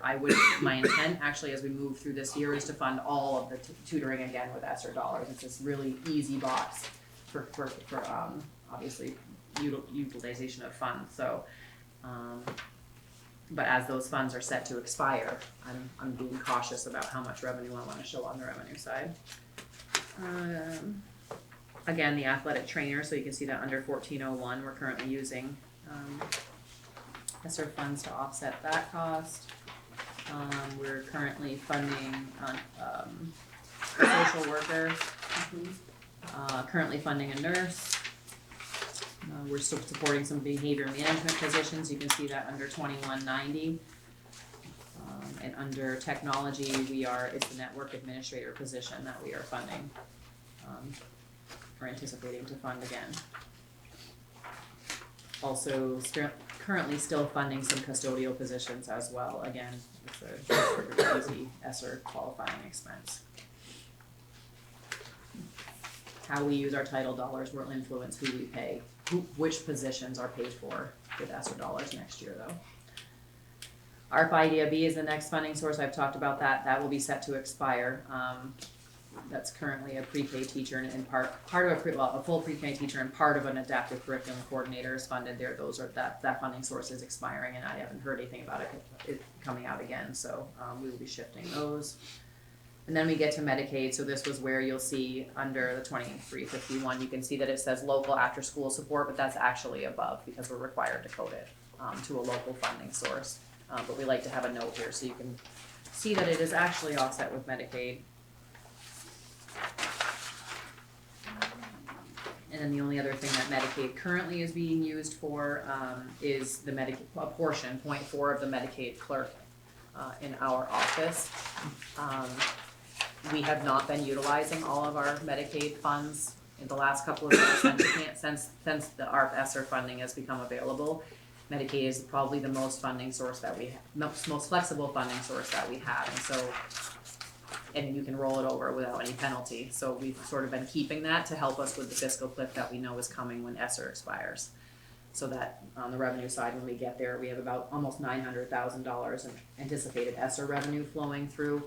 When that's gone, we need to replace it with something or eliminate the positions in the purchase services and make adjustments. And so I'm hoping Medicaid can help us if we need. And can you give us an example of how broad Medicaid is? Very broad. We've used it from everything from Girls on the Run to paraprofessionals to professional development to after school program support. I don't know what the actual definition, I'd have to look I at. used to know, because very when I was broad. at my other district, she practically had t-shirts made up. Yeah, it's but it's anything that is for the prevention of and support of students. It can't be used for students with disabilities, but it's for prevention and education. So it's very broad. And it can be used for that part of the population, just not only that part of the population, so it If could it's be for used- all yeah. students, So what do we get? How much? I mean, like, I see after school's 200. Like, what do you think's the total?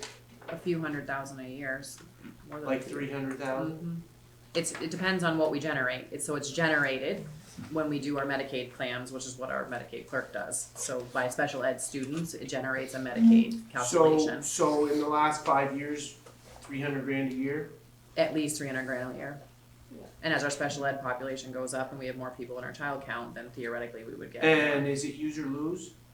No, which is why it's not use or lose, no. So we bank it? we bank it. Right now I am. So that's what our plan is. We're using it minimally while we have the ESSER funding. So that when the ESSER funding dries up, we'll look at positions we've added, some we'll get rid of. Some will continue and maybe use Medicaid funding for it. So it will help alleviate that cliff. But in the end, it's not sustainable, Well, right? that's very comforting to me.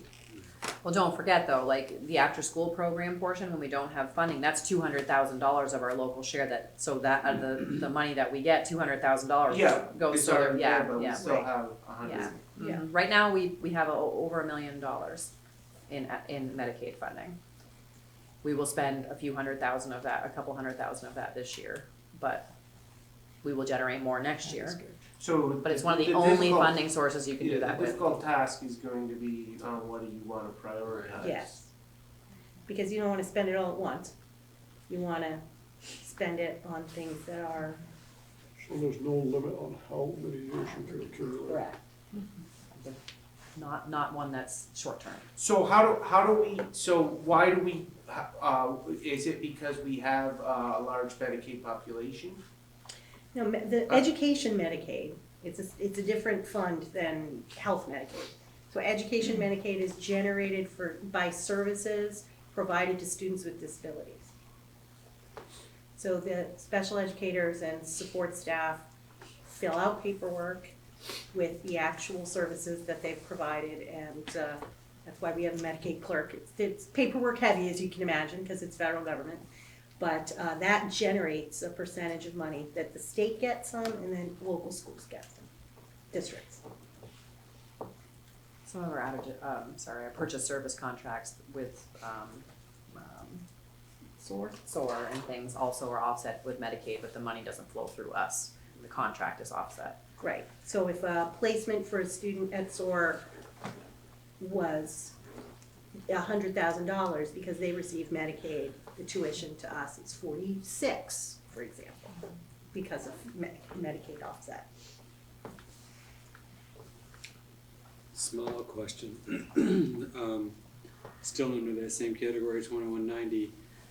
My last note that I had, I submitted a bunch of questions through Devin and stuff, but my last note that I had on this draft 4 versus draft 5 is the 161 versus 211. 50% health insurance versus salary. Something else in there that. Where are we? Is that 2190 under 2190, Medicaid funded? 161, 211. Under the Medicaid clerk support, No, yes. we're funding 0.4 of her plan, 0.4 of her salary and 0.4 of her benefit plan here. The question is why are benefits 50% of salary? Correct. Seems That looks like less than 50% of her of the benefit plan.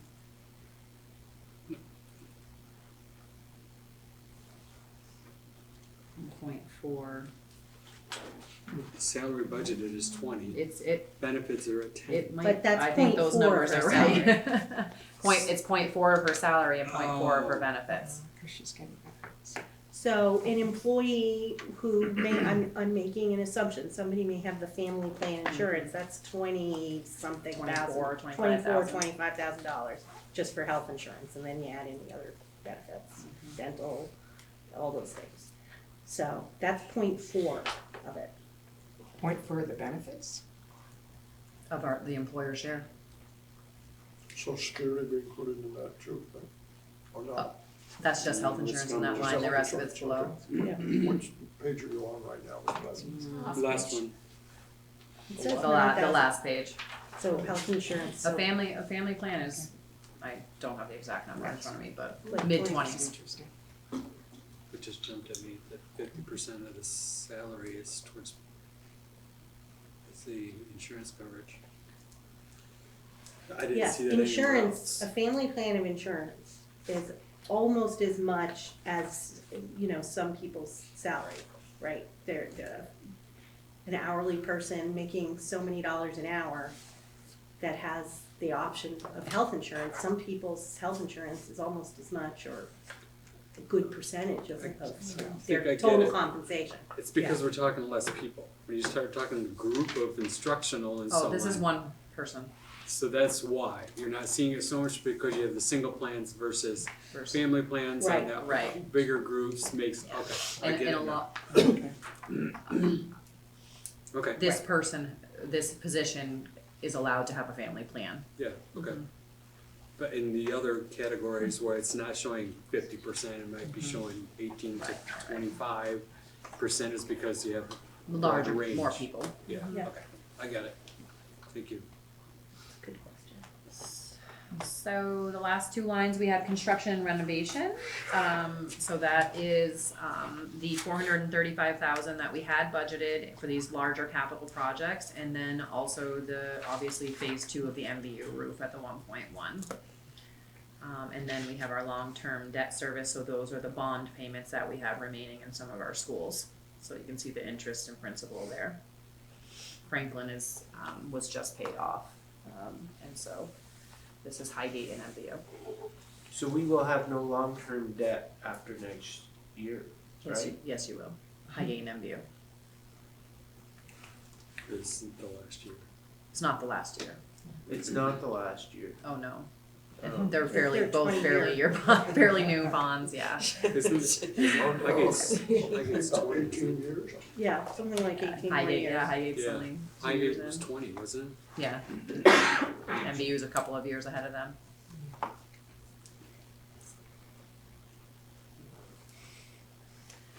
So those are all the expenses. That's it. We should clap for you. So, I know it's a lot, but I do think it's really helpful. I mean, you see it and you see it and see what, we really don't have additions in here. We have increases because of inflation or benefit increases or negotiated salary increases. And the cost, as we said, transportation to out-of-district placements literally doubled. The contract that was $7,000 a couple years ago is now $14,000. So those things increased, but we don't have, besides I mentioned 0.2 of a guidance counselor, someone's retiring and we're moving to a full-time guidance counselor. There are no ads. In fact, I think we had talked about adding a position at MVU to cover science and social studies. We weren't sure how we were going to divide it up. We removed that. We talked about, Highgate is reducing one teaching position, maybe 1.75 really, yeah, because of enrollment. So we have a teacher who's retiring, so she's going to be an interventionist for a little bit in the fall until she can retire, and then we'll the teacher will move into her slot. And then through attrition, we will reduce another classroom teacher at Highgate. Yes. So we are making those reductions already in this budget. other than that, in this draft, we were able to have, reduce it about 223,000 from the last draft, so those two things that Julie just talked about, and then we've also, applied some of the teacher retirements, long-term veteran teachers that we know, we can probably, hire a professional at a lower, placement on the salary schedule as a replacement. And then we did spend a lot of time over break reviewing, especially principal's office and general administration, and trying to make adjustments where we can. I'm just apprehensive to keep doing that when we don't have a baseline, but we're trying to do it in the areas that we can. Other than that, under revenues, which I'll show you in a minute when we talk about tax rate, I did increase ARP ESSER about 20,000 on the revenue side from where we were, so we're up to about 890,000 for basically a software expense, which is, or it's not a software, well, it is a software, but it's for It's a contract for SLP. speech and language, national Services. online service. And then we did receive an accurate number for our early education, it's a special ed portion, revenue source for early education, and that went up about $30,000, so I've applied that on the revenue side as well. So if we take a look at, estimated education spending for equalized pupil and tax rate, you can see that the expenditures from year to year are going up about 4.2 million. The revenues are going down about 331 overall, gives us a net ed spending of about 33,000,009, which is an increase of about 4.5 million. We did receive version 2 of the equalized pupil numbers, and we went up 4 from last, so we're down overall 17, but we're up 4 from the last version that we got. I got an email tonight saying that we should get the finalized equalized pupils by tomorrow. Let's go up 4 more. I know, 4 more would be great. So that gives us a spending per equalized pupil of $19,144. That's up by about $2,700. We then divide that by the yield. We know the yield is up about $2,165 based on the tax commissioner's letter. So that would give us, or the yield would be $15,479. Give us a tax rate of $1.20, almost 24 cents. Is that draft 4 or draft 5? Did I update it? Did It's I not draft update it? 5. This says draft 5, Toby. Mine's a I little know, bit I too. might not have updated it. Did I update it? I updated 1. Well, the one on the shared I pulled up was, it says draft 4 on it, and the numbers Oh, are different. There's a so- draft 4 and a draft 5. There's 2 slides. Right. I see 1.29, 0.209. This, Oh, no, this that's is right. the. Oh, This says you're in the draft tax 4. rate calculation. It's the same numbers though. I'm looking at your budget workbook. I also put a traditional, I only put this in there just because you guys are used to seeing it this way, so I redid it this way too. It's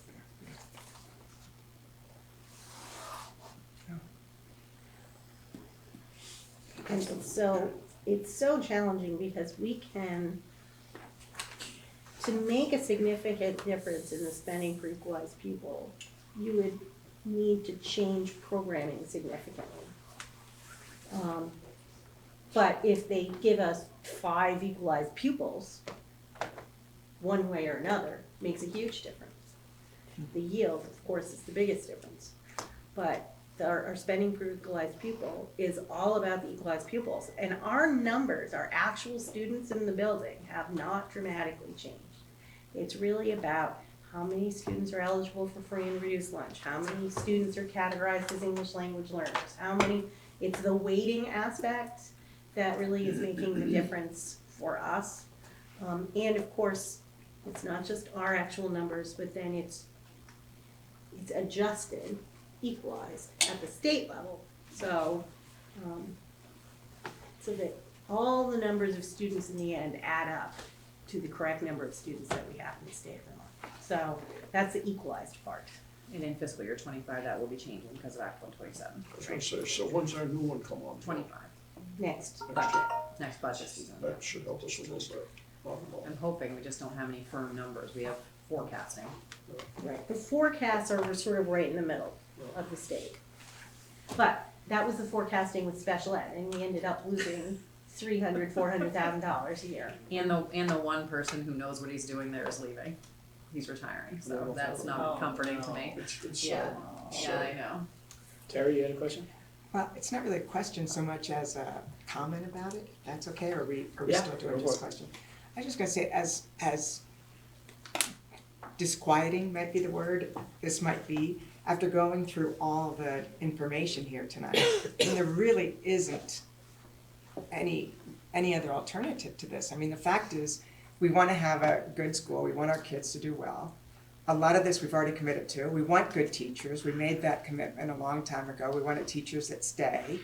So in order to get them to stay, a lot of that, the state determines healthcare, transportation rate. I mean, that's already $2 million of this budget. And probably, who knows what else could happen. That doesn't even include all the other stuff that happens regarding transportation. I don't see where there's any give. I think we're lucky that we've kept it to this. I know that we're very, cautious in terms of what we spend. And I think we're very aware of the needs of our community, as we're aware of the needs of our children. And I don't see how we could do anything differently than what's up there. Joanne said it in the room when we Yeah. sat down, but what she Joanne's said. like, we shouldn't be asking what we can cut, we should be asking what we didn't put in. Since the principals are here. Because when you went through that, there wasn't a lot of spending going on in other areas. So the 0029, then the CLA comes into play. Yeah, and I have that next. I can see Toby's trying to think about something. I hope. It's probably the we're equalized still view- below the statewide average, by $1,000. which I always don't know if we're, we're doing what we can, I guess. But,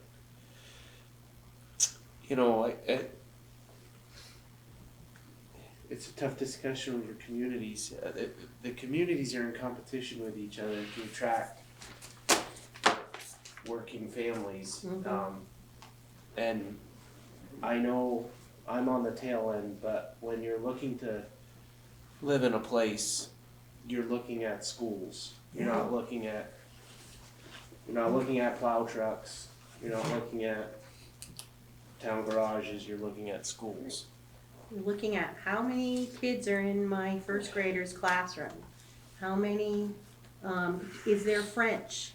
Do we have, calculus of them available for kids? Can you have high quality, offering?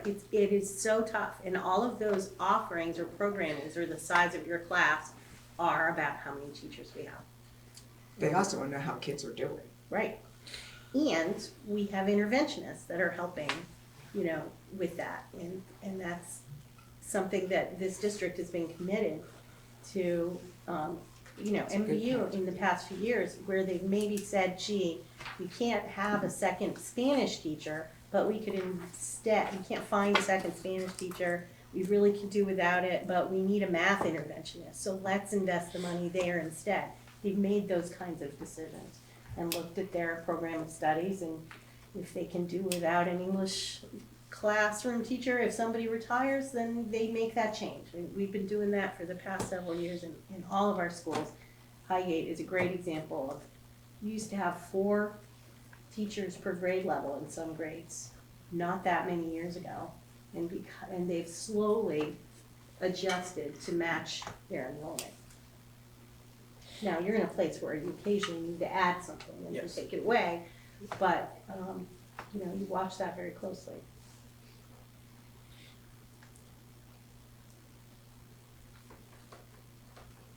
Anything else before we look at the CLA?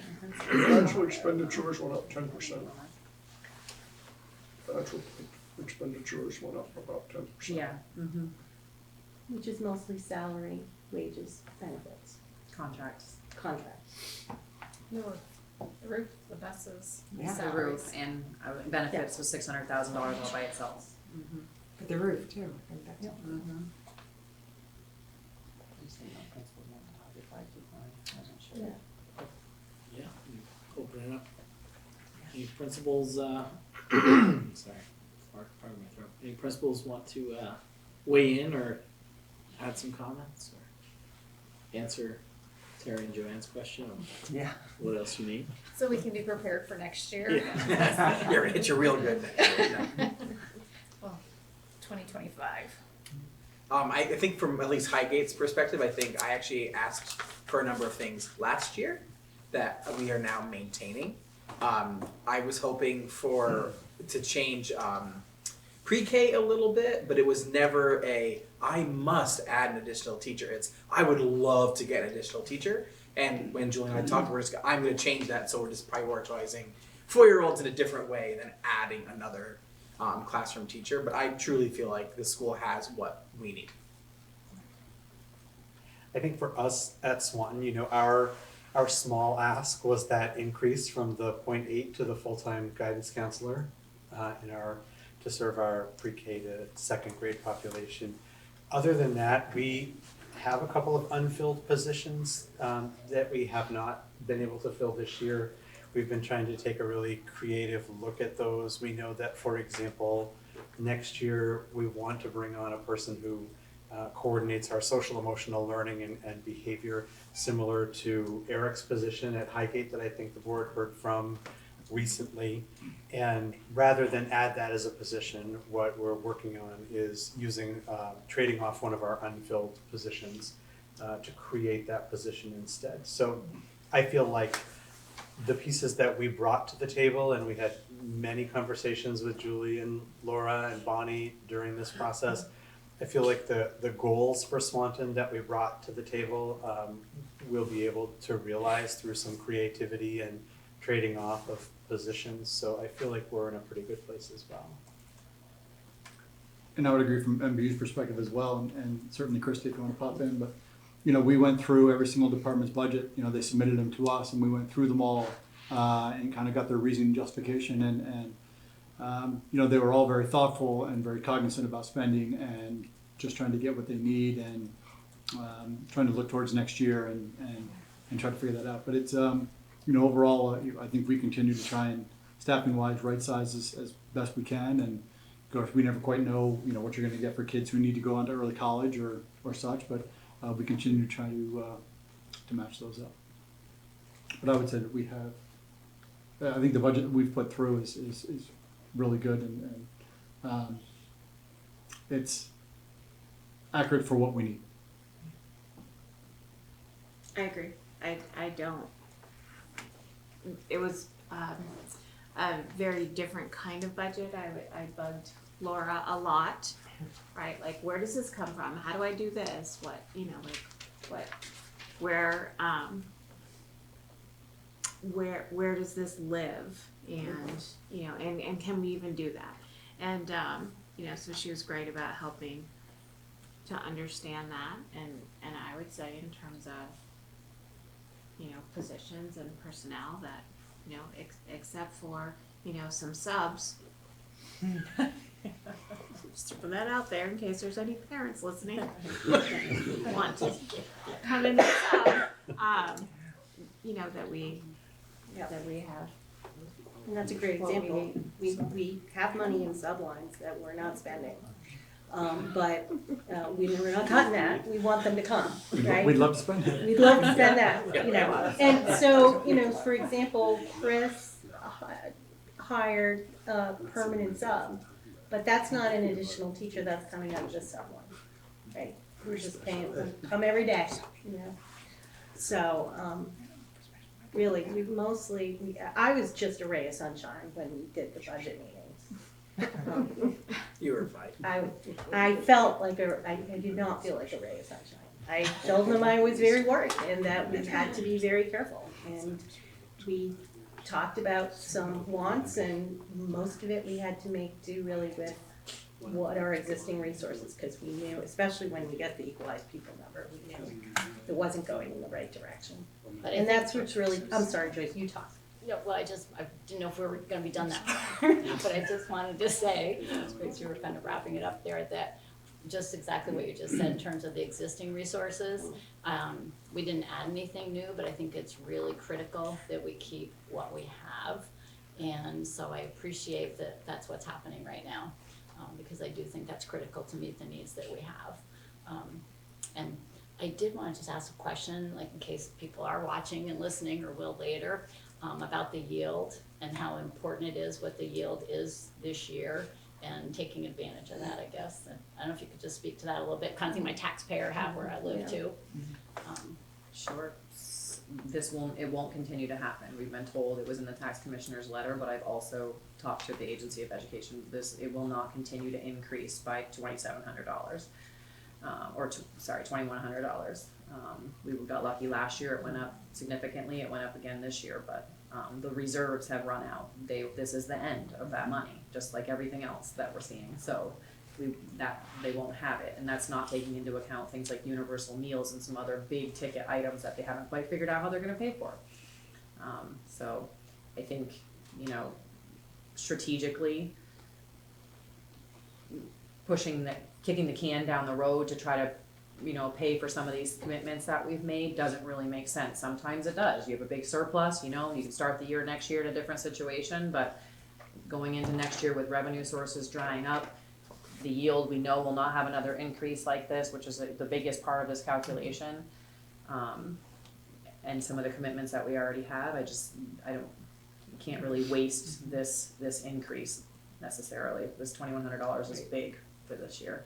If we were to try and put the roof pod on for the first time, make that jump in FY '25 instead of '24, we wouldn't have a high $2,100 increase in the yield to help offset that in the tax rate.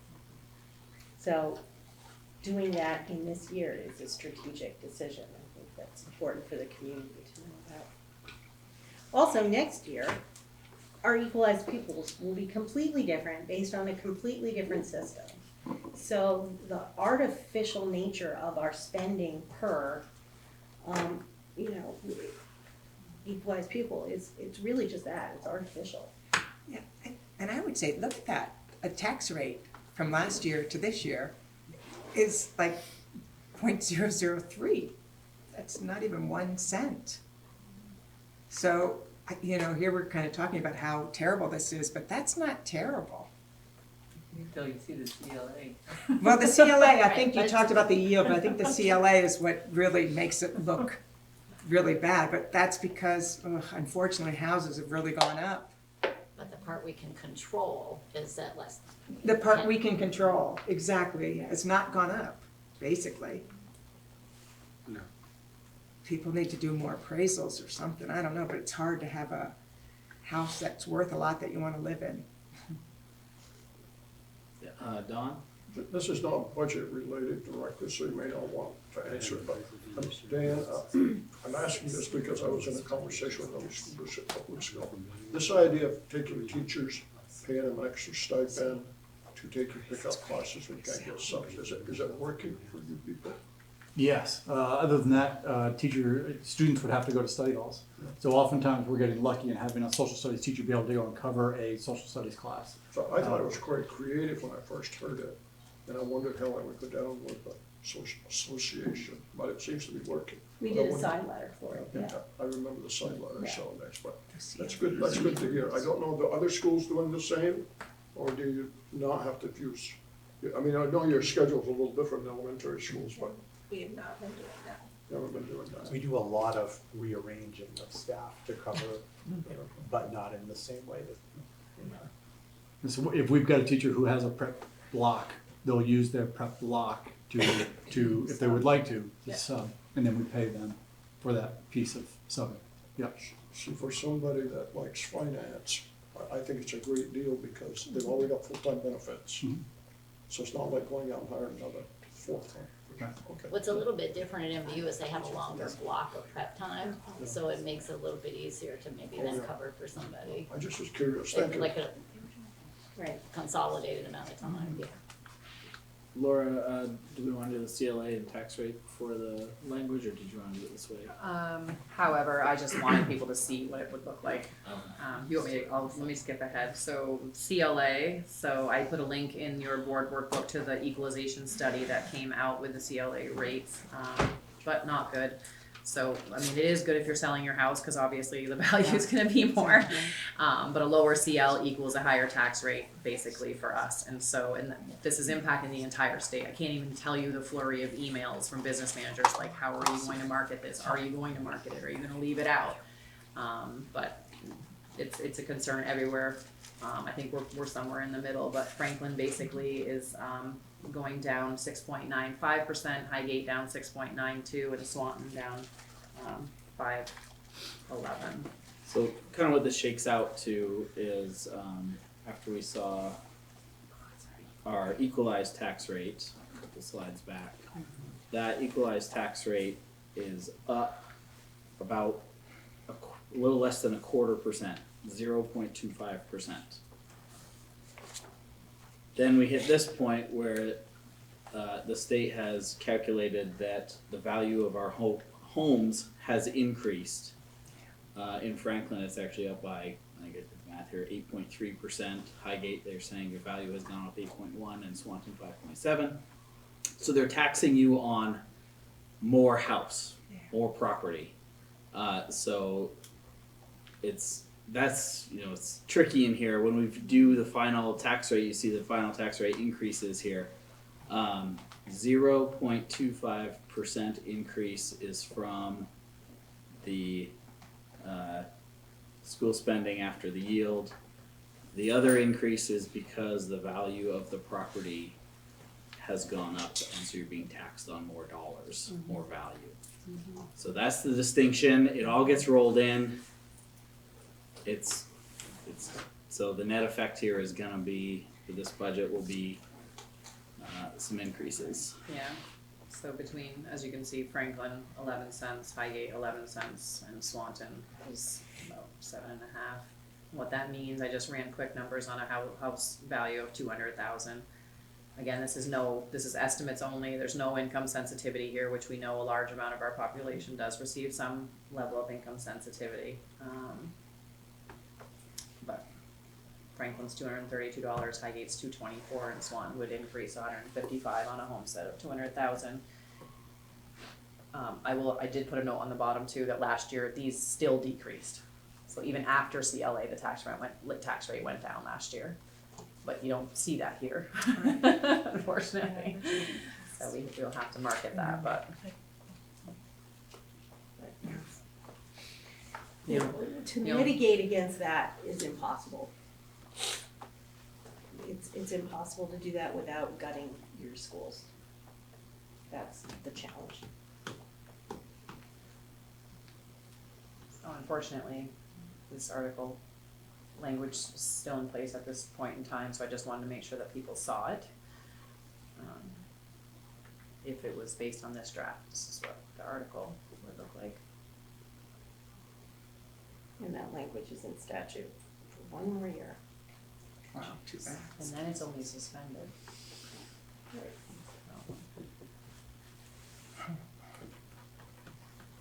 So, alright, stop sharing.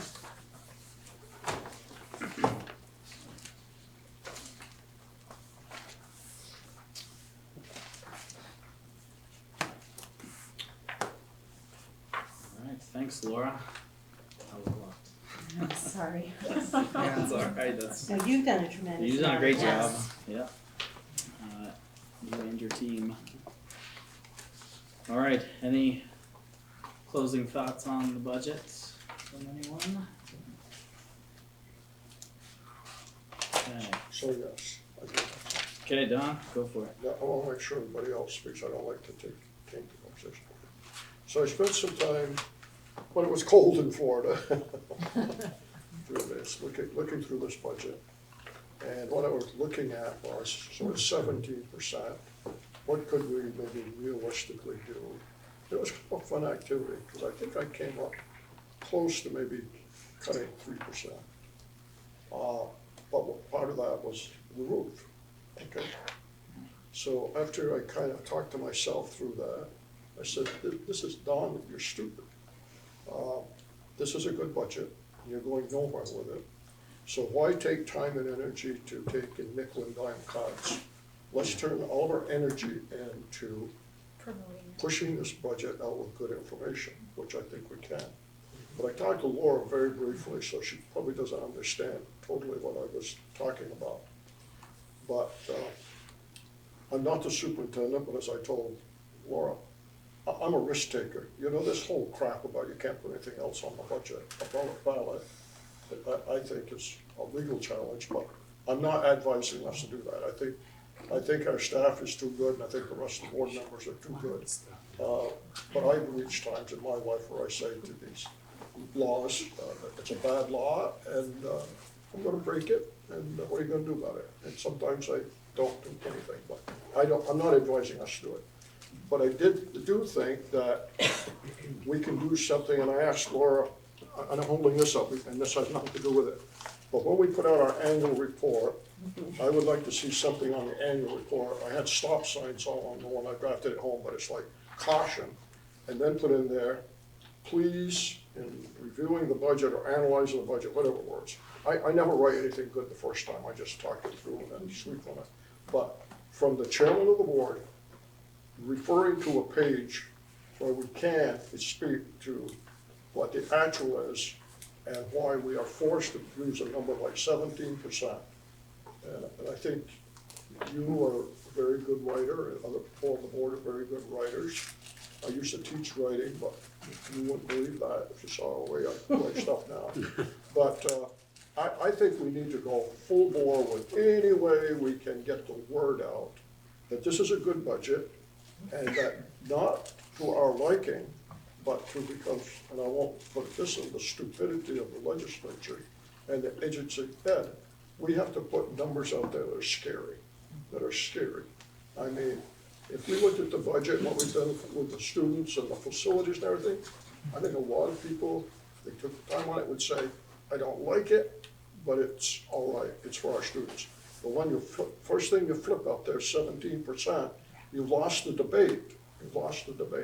So some way we need to, and I say we, I'm certainly willing to, but we need to just, I don't know if we want to do a postcard again, but some way we just need to let people know that this is a good budget, and I don't think anybody around the table is probably too excited about it. I think we feel good, but I'm interested in taking my bottom line after a couple of days of sunshine in Florida, and I went out and rode my bike and said, forget the budget. But I think my time and energy I want to put into convincing people it's a good budget, and if it wasn't by a ridiculous decision at the state level, we wouldn't be spending all this time trying to tell people that 17%, it's not. So that's kind of where I'm at. All right. We do have the marketing plan in place, right, on the schedule. No. Is it? So I mean, that particular item is not on there, I'm sure, so we can expand that for sure as well. I told Laura, and whether you or Julie or anything, I don't have all the answers, but I have some good questions. But I think we really need to have a blast. This is almost like a political campaign in the last week, and you do anything and everything to convince people to get out and vote for the budget.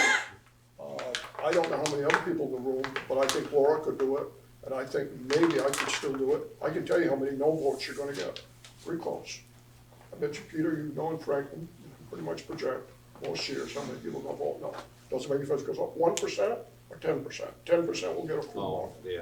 Get a few more, but it's not significant, at least my history is not significantly more. There's a cadre of people, God bless them, that they, that we're spending too much, we're paying people too much, and these kids aren't learning anything, so that won't, that's my guess. So I say, we have to get people out to vote. We do, and I also think that we've talked a little bit, I appreciate you saying that, Don, because one of the things, we're gonna have try and have a meeting next week, and see if some people will come and listen before we finalize the budget, but also making phone calls. Peter knows who in Franklin he can call up that are people that you wanna talk to and get to understand major points in the budget. You know the same, right, in our town. So making phone calls to people is very powerful. Sending out postcards, doing blasts, I know JR is working on an animation of how Vermont education funding works. And I haven't seen it yet, but I know he's working on it. So that's like a good informational piece that could help us highlight why we have this weird, that it's not about your expense budget necessarily. It's really about all these other factors. And of course, we have other things that we'll talk about and continue to work on and to get the message out there. I think that's very important. I would suggest that based on one thing we learned last year, when we sent out the brochure that was beautifully done and we all understood it, but people in the community I couldn't understand it. I didn't know what it meant, it was too much, and somebody volunteered to read it ahead of time. And I think if we do something like that, even though JR has everything down, I think we should still do it. Because we, sleep, eat this. Yeah, Most people especially, don't. I know when we changed our annual report and Ty said, gee, it would be great if you just let a couple community members see it ahead of time so we could give you feedback about how user-friendly it is. And we did that and it made a big difference. We could do that with the- when we pull in. Yeah, it makes a difference. Yeah. Renick? Yeah, I just had a question. I don't know if I missed it when you guys were pulling up the actual like flyers that are gonna go out, but does it show the yield on there? I know the specific language that has to go out, but did it show the yield or not? No, so that language is what's gonna appear on the ballot when we vote. We haven't created the flyers and the advertising and marketing materials yet. Okay, overall, I mean, the budget looks great. I would just say I like the idea of Jay doing some sort of animation to just sort of like put it all in layman's terms and sort of say like, this is our budget, this is kind of what it's including. And also I think comparing to other budgets in the state and sort of where we rank and where we are, I think will be helpful to people who, they'll look at the bottom line and be like, it's higher and it's, 44 million, but in comparison to, some of the other counties as you move down south, like we're not even close to theirs. So I think rolling that into something that people could easily digest would be important. Yeah, I appreciate that, because that's one of what happens is, in the interest of transparency, we spend a lot of time explaining a very convoluted system. And unless you have a particular interest or inclination in equalized tax rates calculation, people just go, yeah, that spending's gonna have 16%, that's too high. So we have to do a better job of, if you happen to wanna know the really complex calculation, we put it in the report, but where are the materials that explain it to the average taxpayer? Will my husband understand why his tax rate's going up or down, or what we're spending our money on?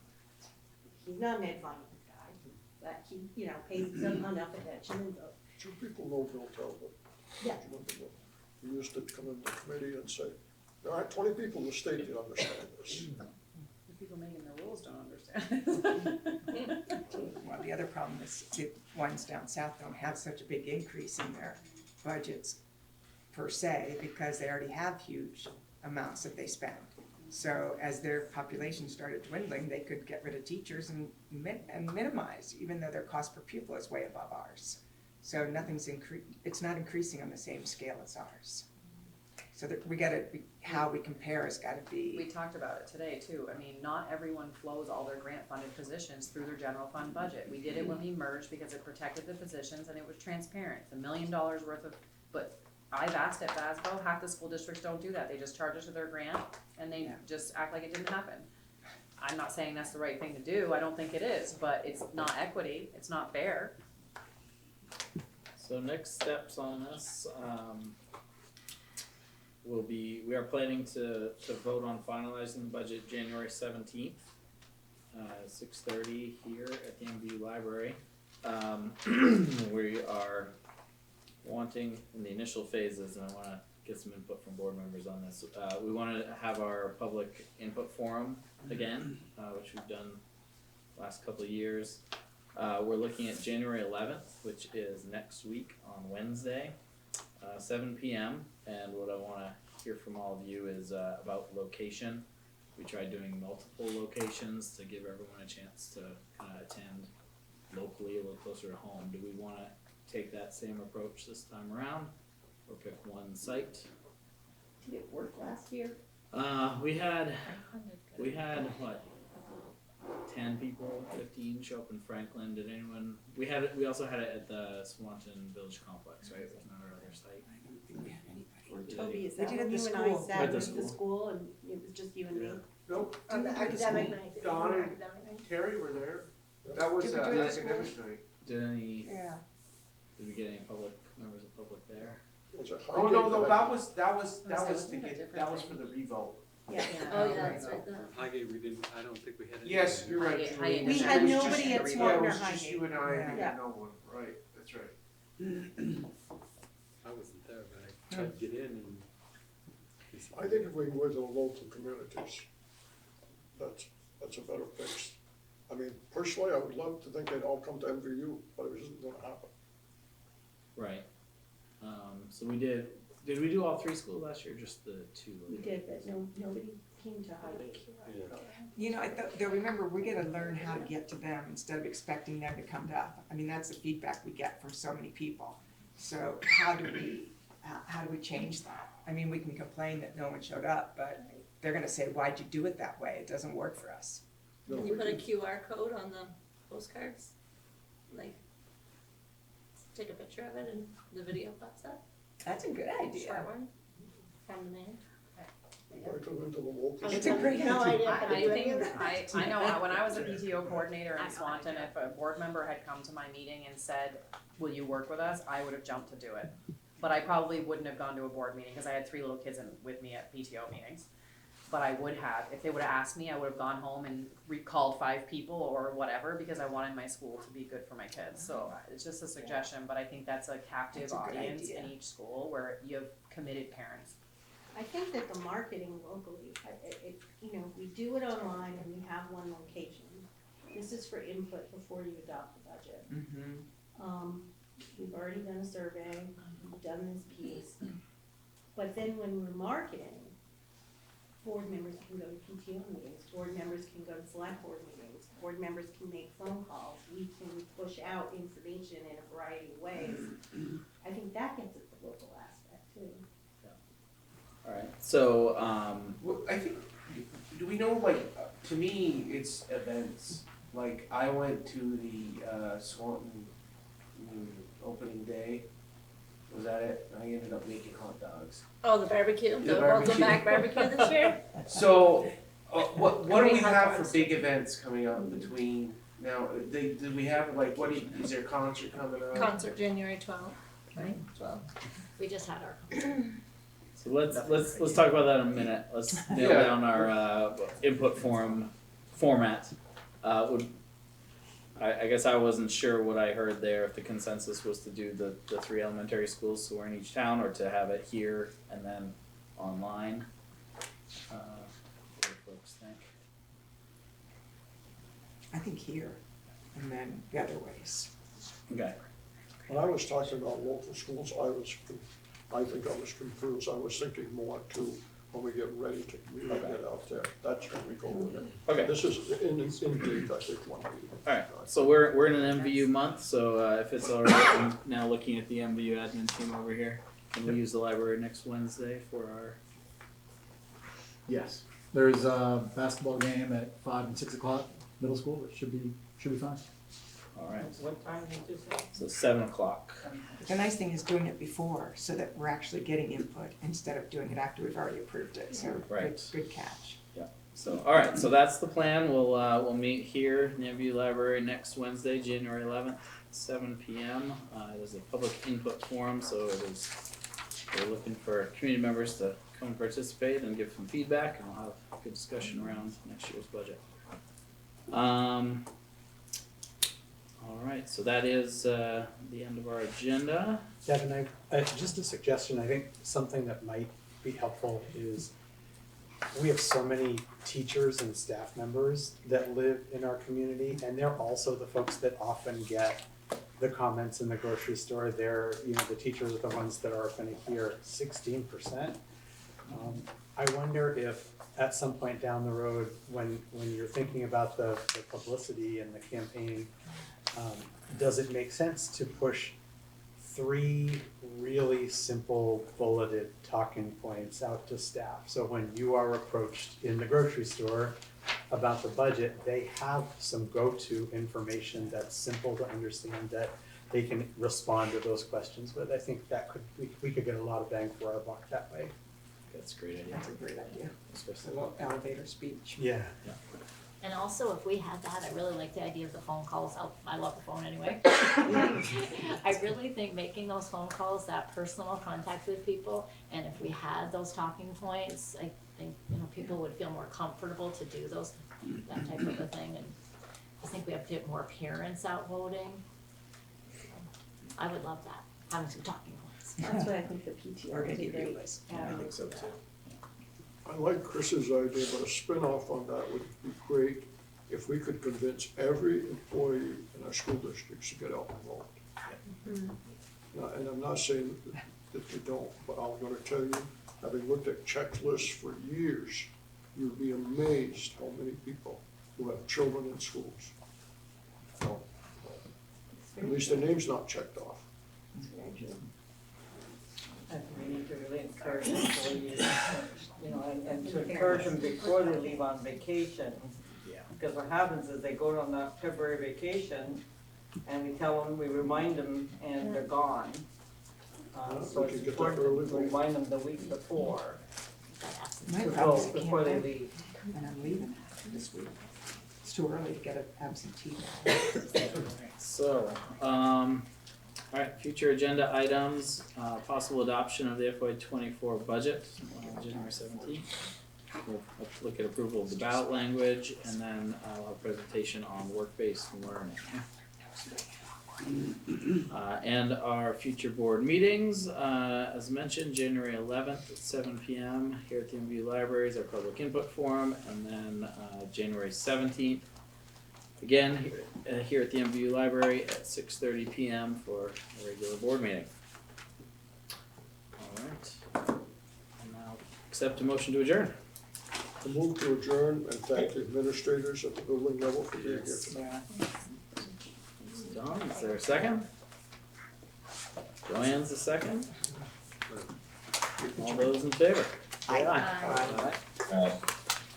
Thank you. Alright, we are adjourned at 8:55.